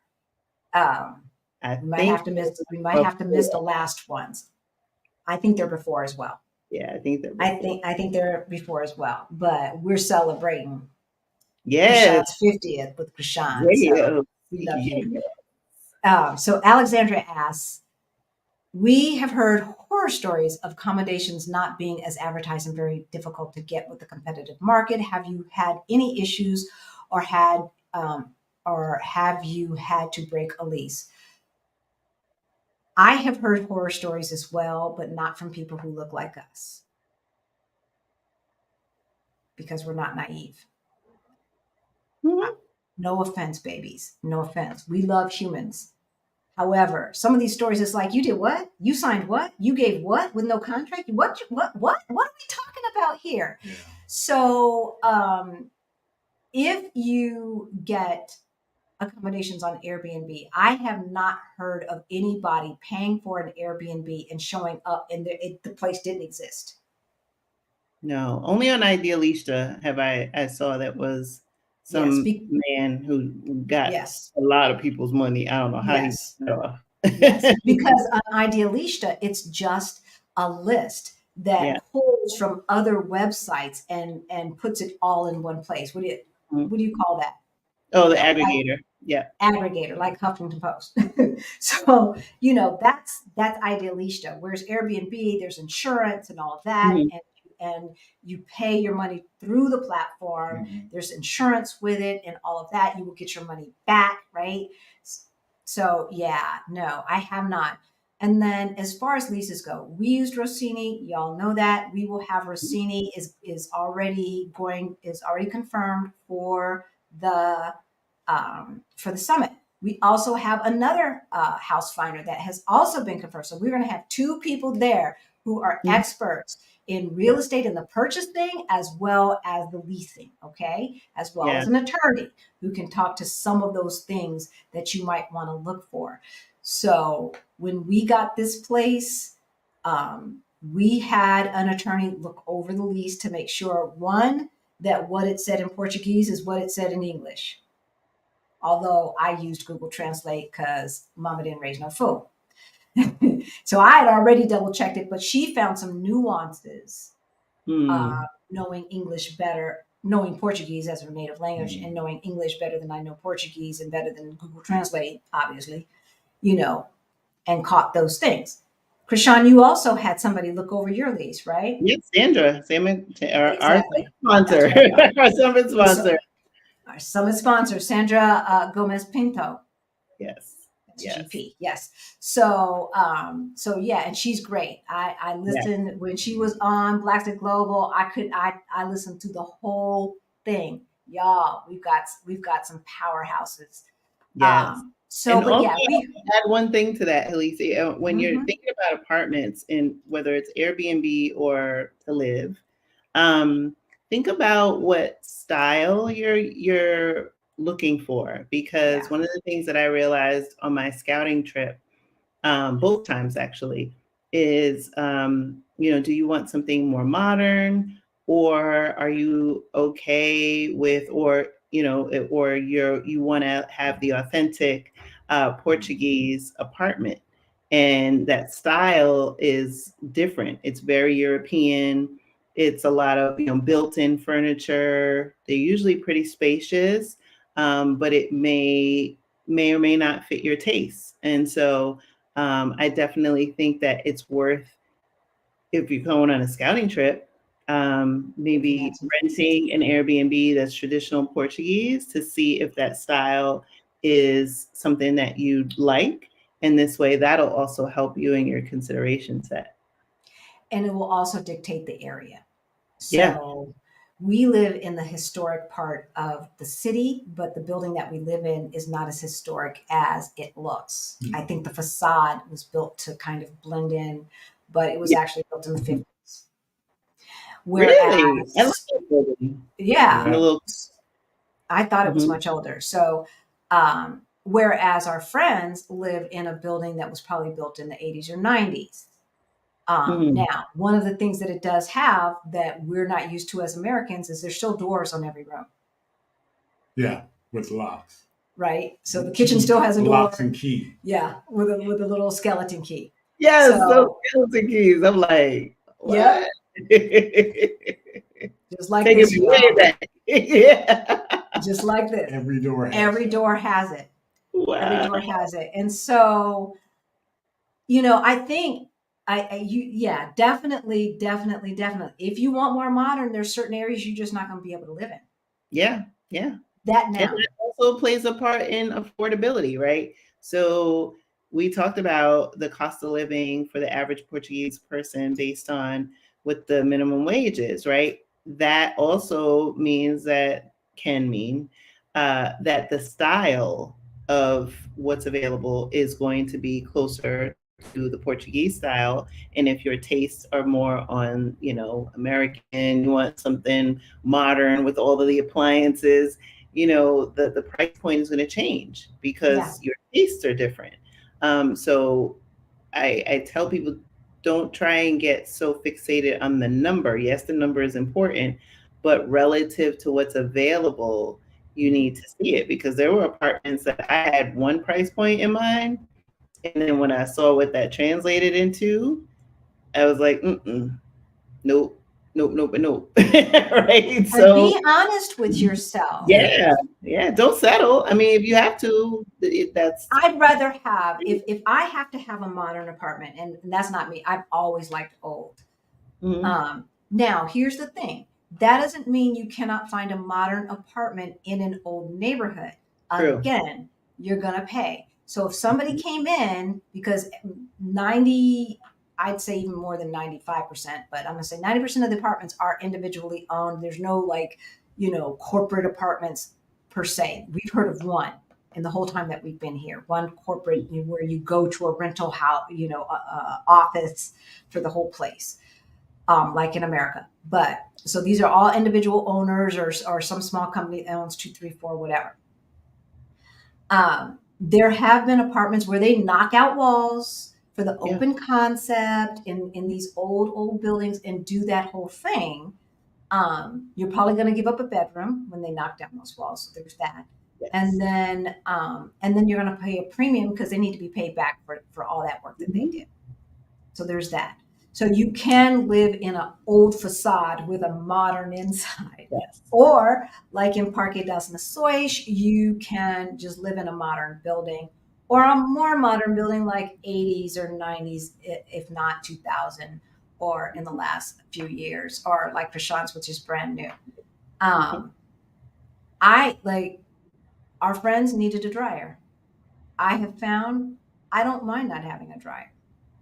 Oh yeah, I don't have a dryer and I have a balcony. I don't think it's going to be a problem. Yeah. And I've also been to other countries where, well, when I went to New Zealand and I had to do laundry and I was looking for the dryer, my Airbnb host was like, we just hanging on the line. And I'm like, oh, but I need this stuff for later. She's like, don't worry, by the time you come back, it'll be dry. Sure enough, 2.5 hours later, it was in the sun, it was dry, and Dry like that.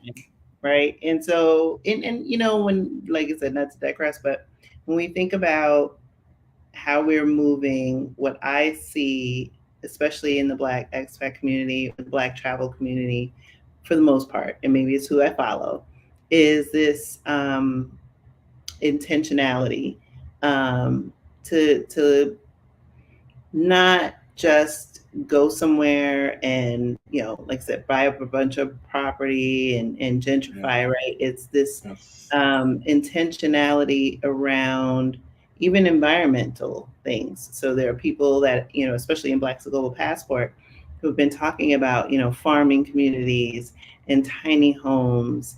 And, even as we're talking about appliances, not doing the dryer thing because we're thinking about the planet, right? We only have one planet. Yes, there's 195 countries, but there is only one planet. And the planet is telling us that is not really happy with It's not happy. how we've been treating her. And so to the extent that we can take that vibration and energy and intentionality as we move forward and choose places and build, right? And build doesn't have to be a physical structure. It can be a garden, right?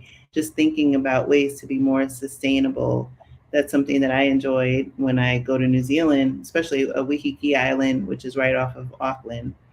They collect their own water. And so you see these big vats on houses, and that's your water. And if you run out, you're going to pay a lot of money to get water. Wow. And because they want you to be more intentional and sustainable. And so I like that. And as I look at ways in which we can, continue the conversation and also affect change, I think that's one of the things that I love about the collective community is that we are change agents and change makers. And Yes, we so are. this is not to say that once we leave, the work is done. The work is ongoing. And so I want to inspire everyone that's watching this live and in the replay is, think long and hard about what you want to do, because moving abroad, this is how you change your generational wealth, right? This is how you change your family tree. This is how you change the world. That's right. And it takes one voice. And Yeah. so, for those of you who are on our Thursday live, you know that I feel a certain kind of way about Quinta del Mochu, and it is not my job to change that situation. But I do feel keen to support any efforts that they are leading, Mm-hmm. right? So if they want us to do X, Y, and Z, then I want to be there to support their efforts and help give them strength, because it's too beautiful of a community to be neglected. And I feel like what I saw is neglect. Mm-hmm. So, BJ, hey there. So you're a temporary resident of Mexico, whoop whoop. But my spirit is telling me to explore Portugal. I know, right? Ooh, follow your Should I spirit. apply for my NIF? Follow- If you are still like it's very, very, very, very, very much a question mark, my gut says I'm gonna hesitate about spending too much money. So if you can DIY your NIF, that's what I would do. Unless you know yourself enough. Like, some people can do research and say the chances of me not liking this place are like 10 to 15%. So let me go ahead and invest some Mhm. money. That's not everybody. Some people are like, I can do all the research in the world, and this is still going to be 50-50. Mhm. If you are more, BJ, into the 85% with your research, pay somebody to do your NIF, because I just don't like hassles. If Oh I yeah. can pay, right, like, and if I can pay someone, then that's what I'm gonna do.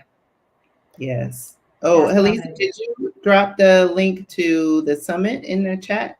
I did, and I'm going to drop the link to the summit in the chat again.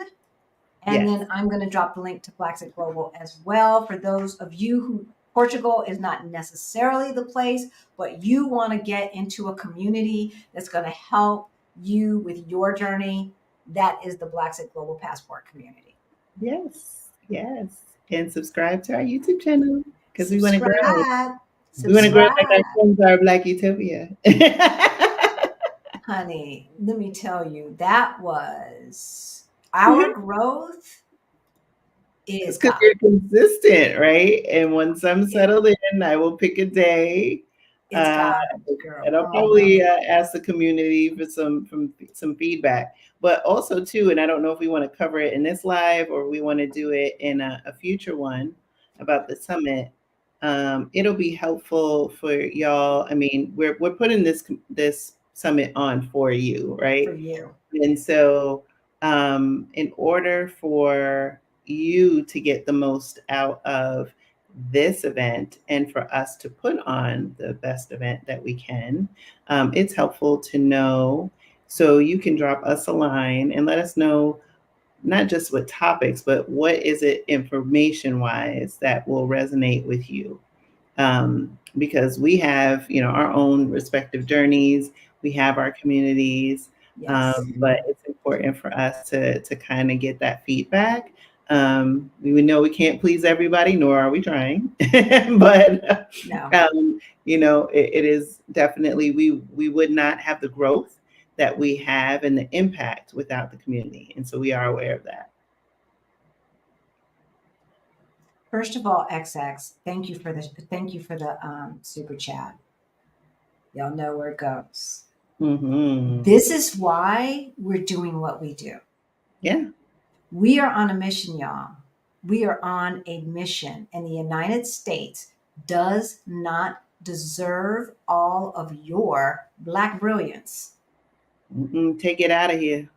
Take it out, right?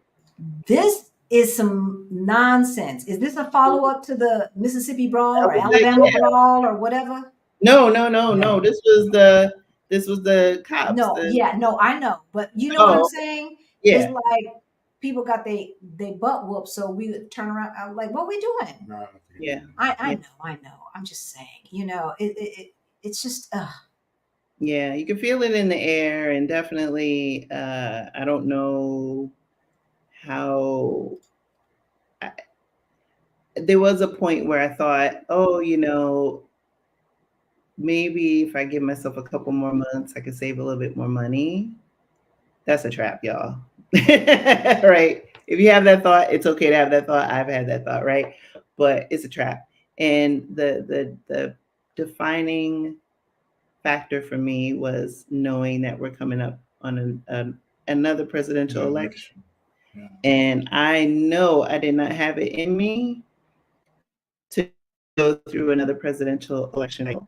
As someone who spent a majority of her adult life in politics, either directly working in the legislature or indirectly as a lobbyist and other things that I've done in my career. And I have friends that are politicians or acquaintances and, in the media, but I know I didn't have it in me to do it. And so I knew that this had to be the time. And I studied political science in college, and I was an activist even when I was in high school. So to see how the country has devolved over decades, we're at a tipping point. yes. We're at a tipping point. Yes. So this is a readjustment period. mm-hmm. And when you swing too far in one direction, there has to be a rebalancing. Mm-hmm. And so the redirection was backwards, right? Starting with Reagan. And so here we are. We are, because there's a certain group of people that do not feel good about life unless they have their foot on somebody's neck. Yep. But I'll tell you one thing, I'll tell you whose neck is not going to be under their foot. No, ma'am. No, so, sir. Are you thinking about having residency in more than one country, like Halisi and Rick? Yes. One of the things that altered my move, right, was not only my daughter saying, New Zealand was too far, but also too young for a retirement visa, too old for a work visa. So, but once I got my furry friend who's now sleeping, I knew that the move also had to change, right? Because some of the countries that I was interested in, I am still interested in Southeast Asia. But I know that either they're not accepting, the countries that I'm interested in are not accepting of foreign dogs. Although she doesn't think she's a dog, as y'all saw.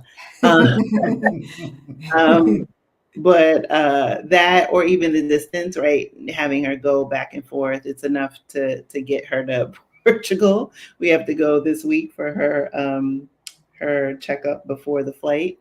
So all of that, right? So I think, yes, I will get residency somewhere else. Where and when, Still TBD. figuring that. I Still gotta keep figuring y'all that. listening to the podcast. I mean, There Right? you go. Bum, bum, bum, bum. Stay tuned. So Jessica says it's the photo.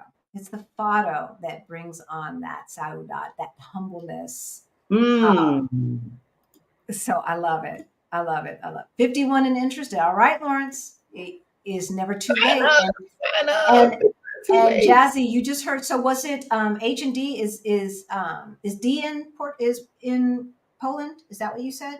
Was it D or Oh, I somebody was else? live yesterday with H&D abroad on my channel, and someone commented after it was in my comments this morning, Oh, and that she they were in and I watched the Poland. replay, and she's in Poland, which I was Okay. like fascinated. Of course, I'm like, ooh, I want to talk to you. Definitely. Wow, Definitely. she's been around. Definitely. So, okay, Krishan, are you there? Okay, we answered that. And all right, y'all, we're coming up on almost 2.5 hours. So we are definitely going to start wrapping this up, even though I know I'm moving slowly. I'm like an hour behind on these comments. Kenneth says, did you guys keep at least one bank account open with a financial institution in the US? Yes. Oh, yes. Will you continue to use public transportation or is there a plan to purchase a car? No. Can I say hell no? I'm putting my car next week. I'm like, thank you, Jesus. I'm so not interested in owning a car. No.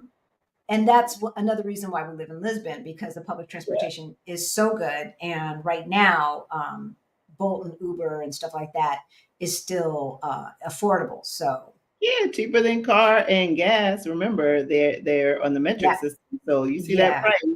That's a liter, not a gallon. Yes, not a gallon. Exactly. And I did the math and I was like, ooh, ouchie, ouchie, ouchie. Yeah, when visiting Lisbon, do you recommend, right? Exactly. When visiting Lisbon, do you recommend going on any tours or should we just travel by public transportation? We'll be there next week. You need to do Naki's African Lisbon tour.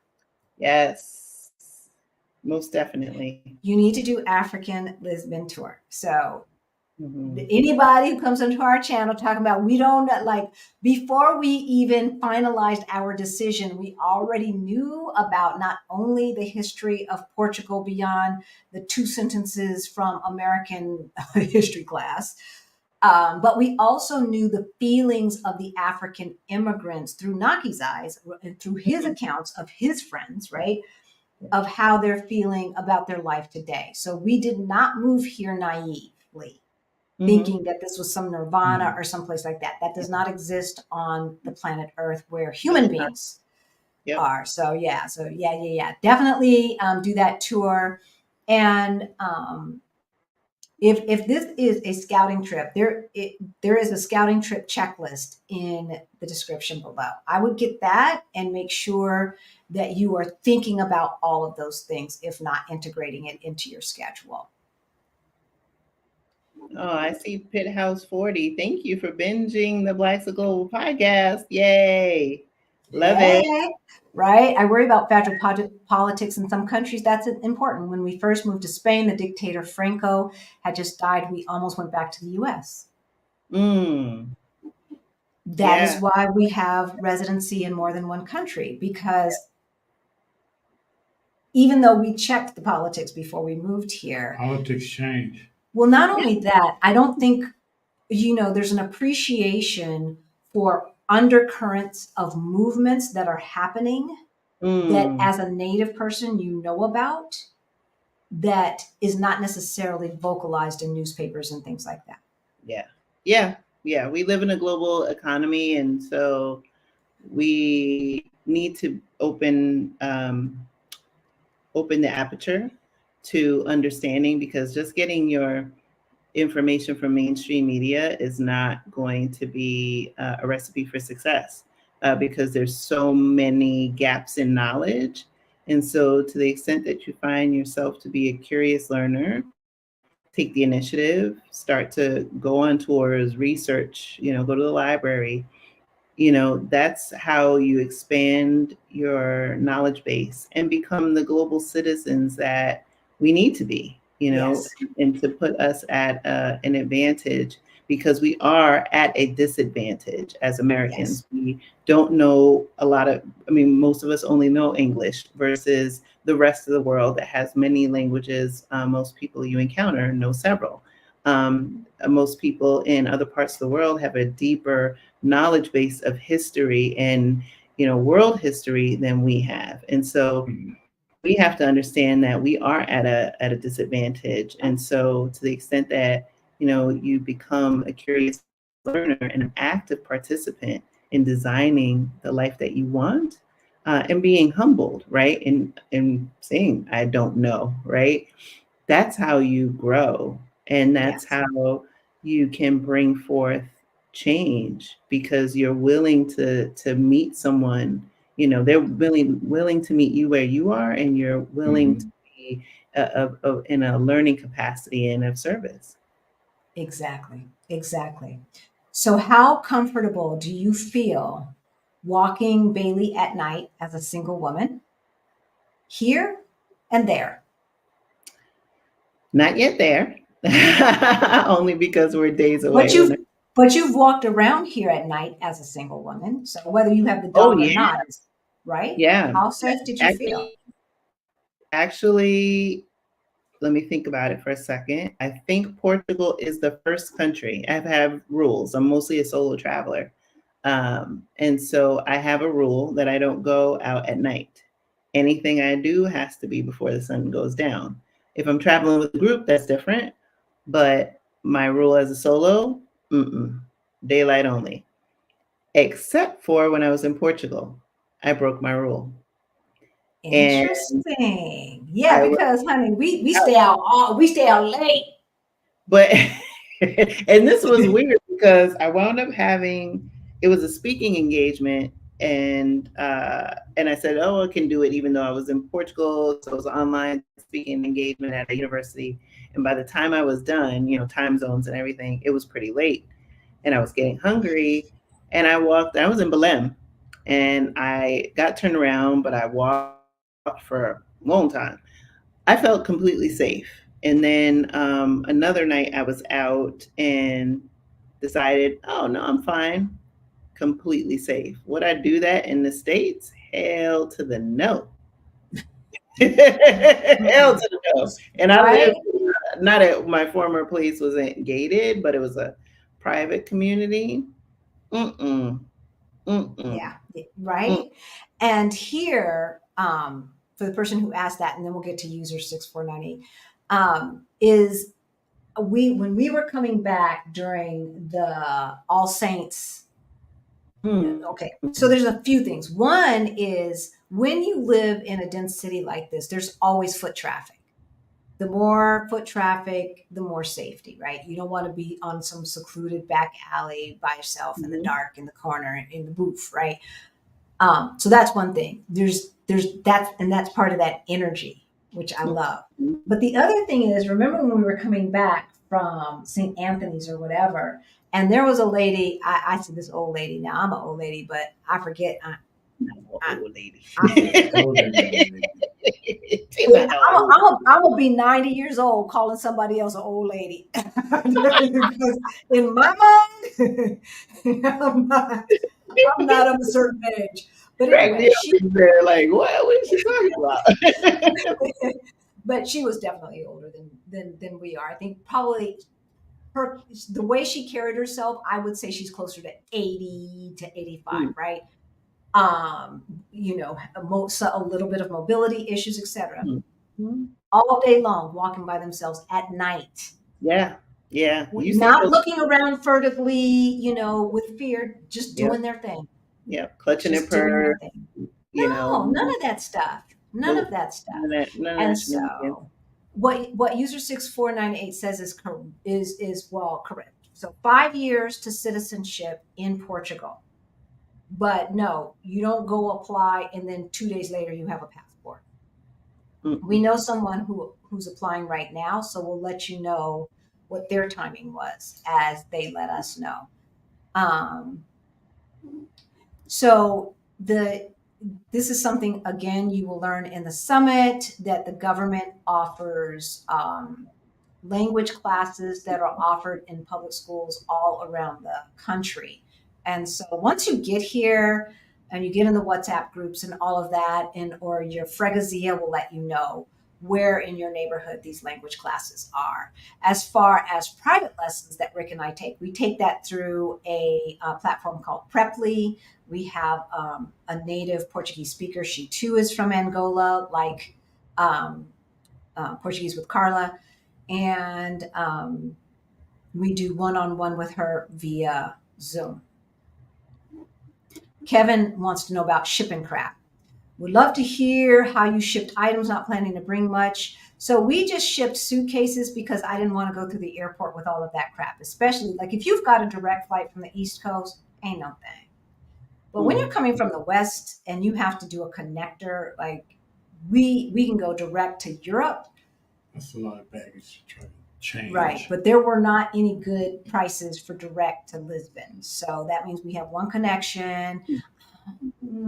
I want to do that with all the luggage and all of that stuff. So we shipped luggage. We learned about Send My Bags through Blaxit Global. And there is a link to that below. And I used Portugalia. I sent a crate and 2 duffel bags. So I shipped. They are based in Newark, and they have a warehouse. So they're shipping it to their warehouse in Lieria. So you can either pick it up there, or I'm going to have mine delivered. And they're great and affordable. Now, if you don't need your stuff right away, because the price that she paid was a fraction of what we paid. We got ours same week. Yours is taking a couple of months. Yeah, I dropped my stuff off early July, and it'll be in Portugal in September, well, next month. And I think the other comment or question was about the dog. So she's going to fly on the same flight. She will be in cargo because of her size. She's not big, but she's not small. She's like medium. So she's going for her pet visit this week, and then we'll see how it goes. But my plan, my first 2 days in country, is to spend a lot of time getting her acclimated, not leaving the house except for to take her out, just so that she can get settled in. So, y'all can see she's very, very attached. So what kind of dog is she?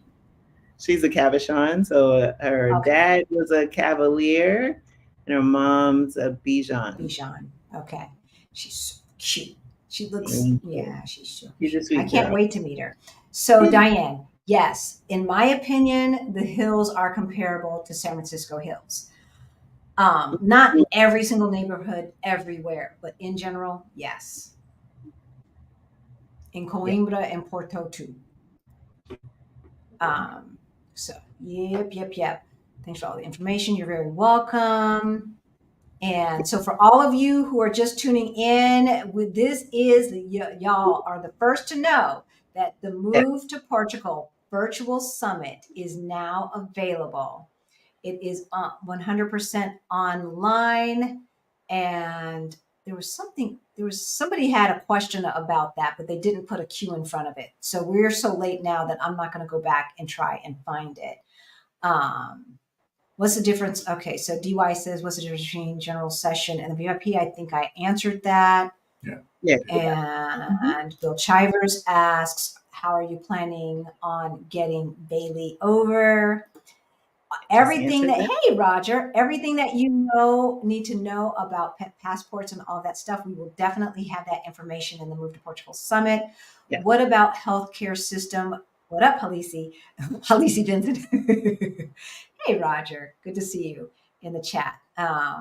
So the healthcare system here, we're going to talk about that. As a matter of fact, one of the sponsors for the event is Serenity Cares. They are a healthcare concierge service And for folks who are moving to Portugal, don't know the language right, these people have explained this. They're going to explain the system here in Portugal, how it's different than what we have in the United States. So, Roger, in a nutshell, we have universal health care here, true universal health care.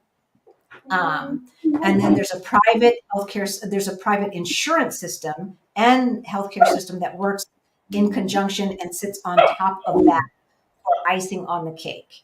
If you have something serious, you're still going to be using the public system. Just get out of your mind. Martin Luther King Jr. Hospital over in the hood. Just get that out of your mind. That's not what we're talking about. That's not what we're talking about, right? They're not underfunded here. Move to Portugal or Spain sounds awesome, but do you get homesick for family and friends? Yeah, so I don't think I get homesick, but even though, here's the thing, I got homesick for grits. Y'all bought me grits. Now I can have grits almost every day. Thank you. Thank you. I miss Louisiana hot sauce. Do I miss the stress of the United States? No. And don't forget, we moved pretty much right after the pandemic. A lot of stuff was still closed. So I wasn't able to see friends and family for 2 years. We were not, right? In general, humanity was not allowed, right? Hey, Roger. So yeah, I think that kind of changed things too, because we got used to having, the virtual relationships with a lot of our friends and family during COVID. And we moved, we started this process. It was, people were still wearing masks everywhere. There were some countries that still were requiring, tests and this and that and the other. So it was very, very close. And I think that kind of changes things too. So that's a little bit add on to what we said earlier. Is it advantageous to purchase euros now at 92? Congratulations, Chrishan. I don't know.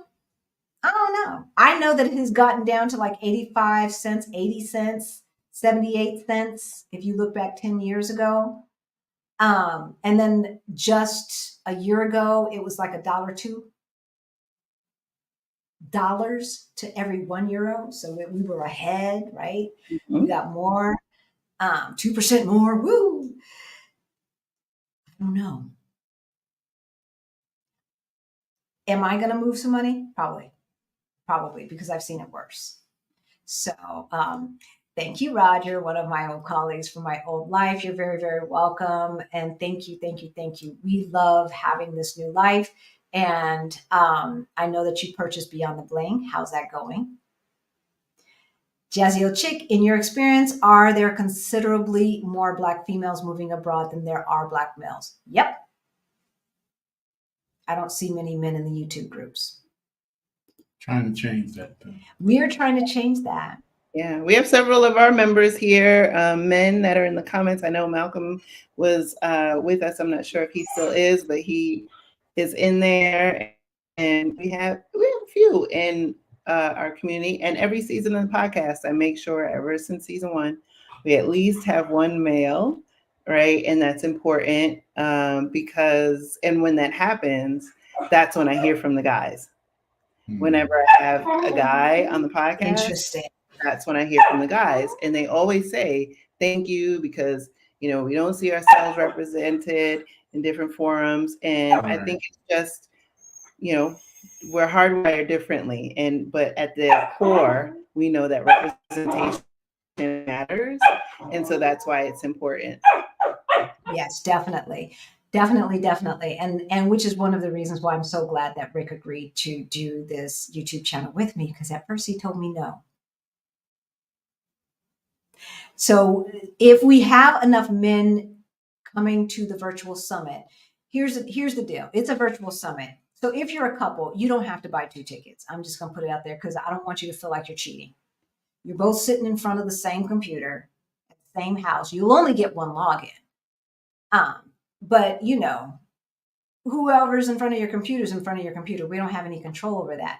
So let us know if the wife is purchasing the ticket. Let us know if you plan for your husband to watch, because what we're thinking about is having a men's breakout group for the VIP pass holders in one of the Zooms, which Rick would lead. But we don't want just 3 men in there. I mean, we'll do it if that's what if Rick and 2 other men want that, we'll do it. But I think it would be a lot more meaningful if we had more.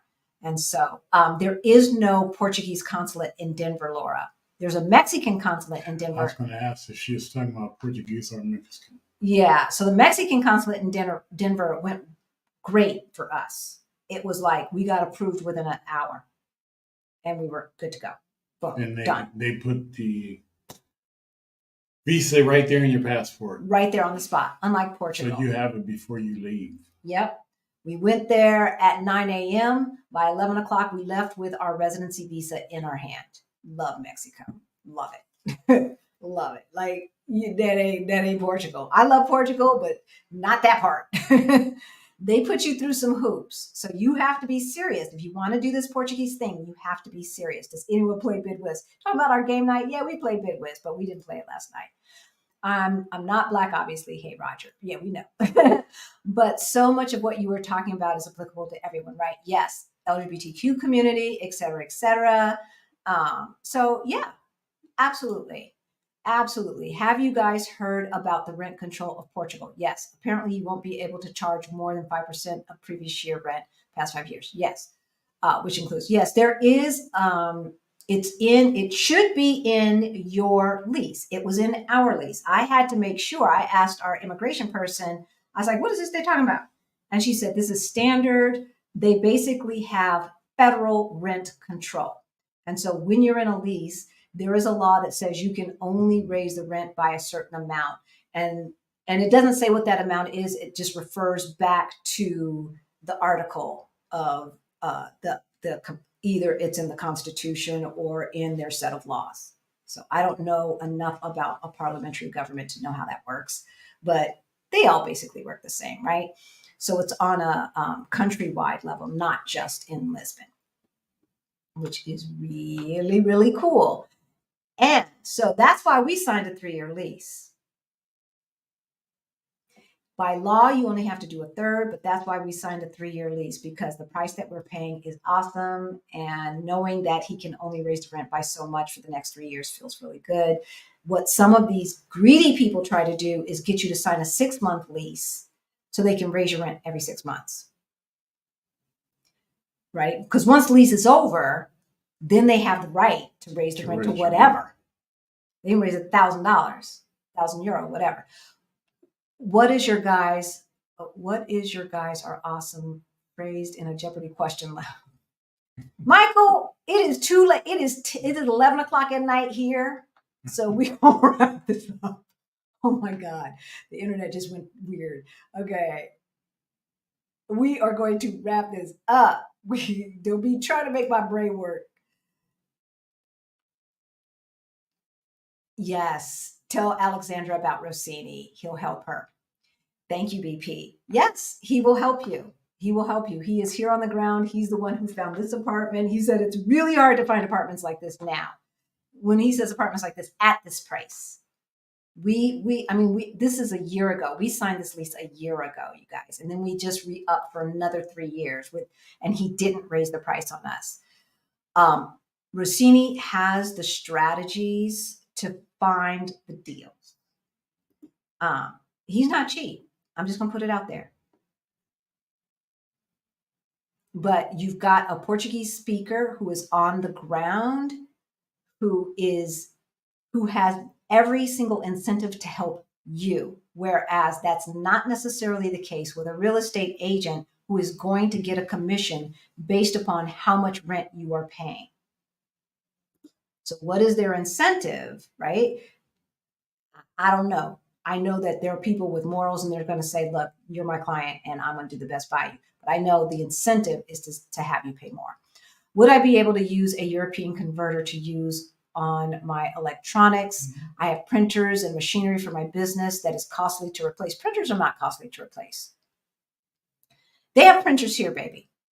So what you need to do is go online to someplace like Wharton, Worten, which they pronounce Wharton, to Wharton or someplace like that, and see what the prices are versus how much it's going to cost to ship this stuff. Everything does not work well with converters, like our shaver and stuff like that. Things But like you that. can get converters. You can get converters, but everything is not going to necessarily like it.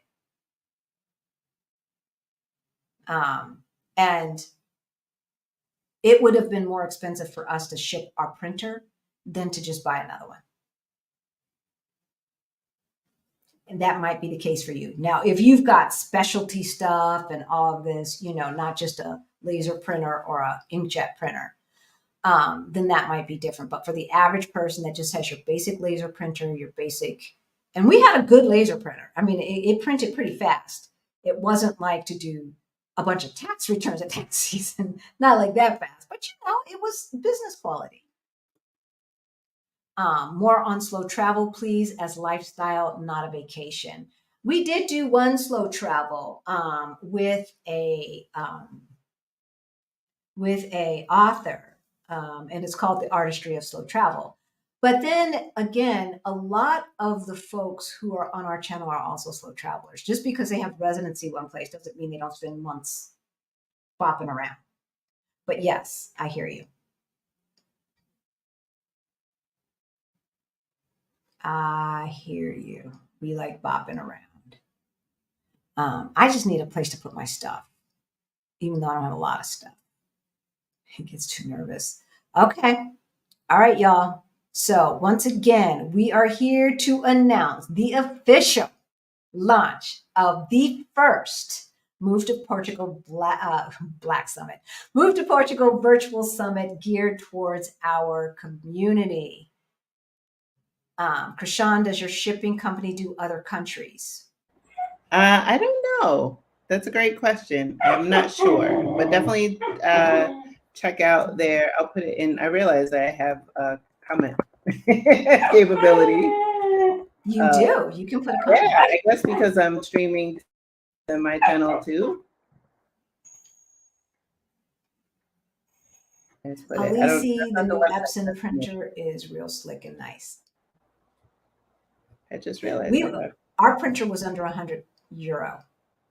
I have to get a printer. And it's not just a printer. It does scanning, copies, and print and fax. It does all of that. So Portugalia, is that what you meant to put in there? Mm-hmm. Yeah. Okay, is that the company? Yes. Doesn't sound like they do, but they might. Or they might be able to tell you where. They sell, so like I said, I'm in New Jersey, so they have a warehouse and then they have like a retail space. They sell appliances with all the European plugs. They have cookware. They have pretty much everything. So their website is pretty extensive. And I know quite a few people that are in Portugal that would like buy appliances and then have it shipped and things like that. So, I thought this was your shipping company. This is a shipping company. Oh, okay. Okay. Yeah. So they have two arms, a warehouse arm, and then they have that does the shipping, the logistics, and then they also have a retail arm. Okay, very good. Very good. So I just put a link to the virtual summit again in the chat. It's also in the description below. I did change it from the wait list to the actual summit website page. And just for those of you who tuned in late, I also put a link to the Blaxit Global Passport community, just in case Portugal's not your place, but or you're not sure that Portugal's the place, but you want to get out of the States. This is the group that's going to help you, help your journey, support you, teach you, et cetera, et cetera. So that is the Blaxit Global Passport community. And then we've also put a link to the Move to Portugal Summit. And my husband was going to say, all the folks out and all our people in California, be safe. Yes. Please. Yes. I just saw Action BJ posted they are having rain and they had an earthquake. Oh, earthquake too. Okay, I gotta call my mommy. So with that, I'm gonna go call my mommy and see what's going on. We will let this be the very last one. 5.5 earthquake. Transition to Tech, who's also in LA. And every time I see that email with that picture of you, I still feel bad about missing you at the restaurant in LA.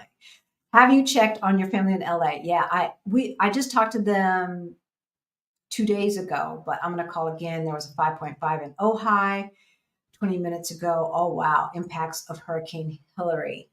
So my family, for the most part, is in LA proper, about 10 or 15 minutes from the beach.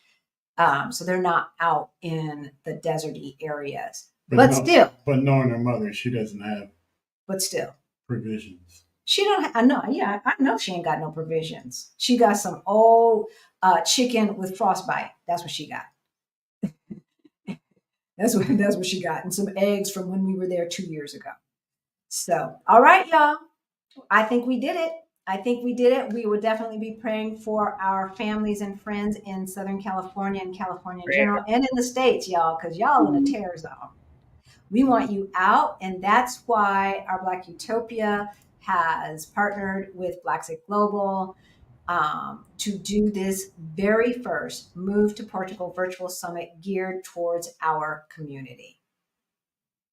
We are so happy and excited about what we've got going on. And with that, we will see you on Thursday. Are we on Thursday? No, next Sunday. Love y'all. Bye. Bye.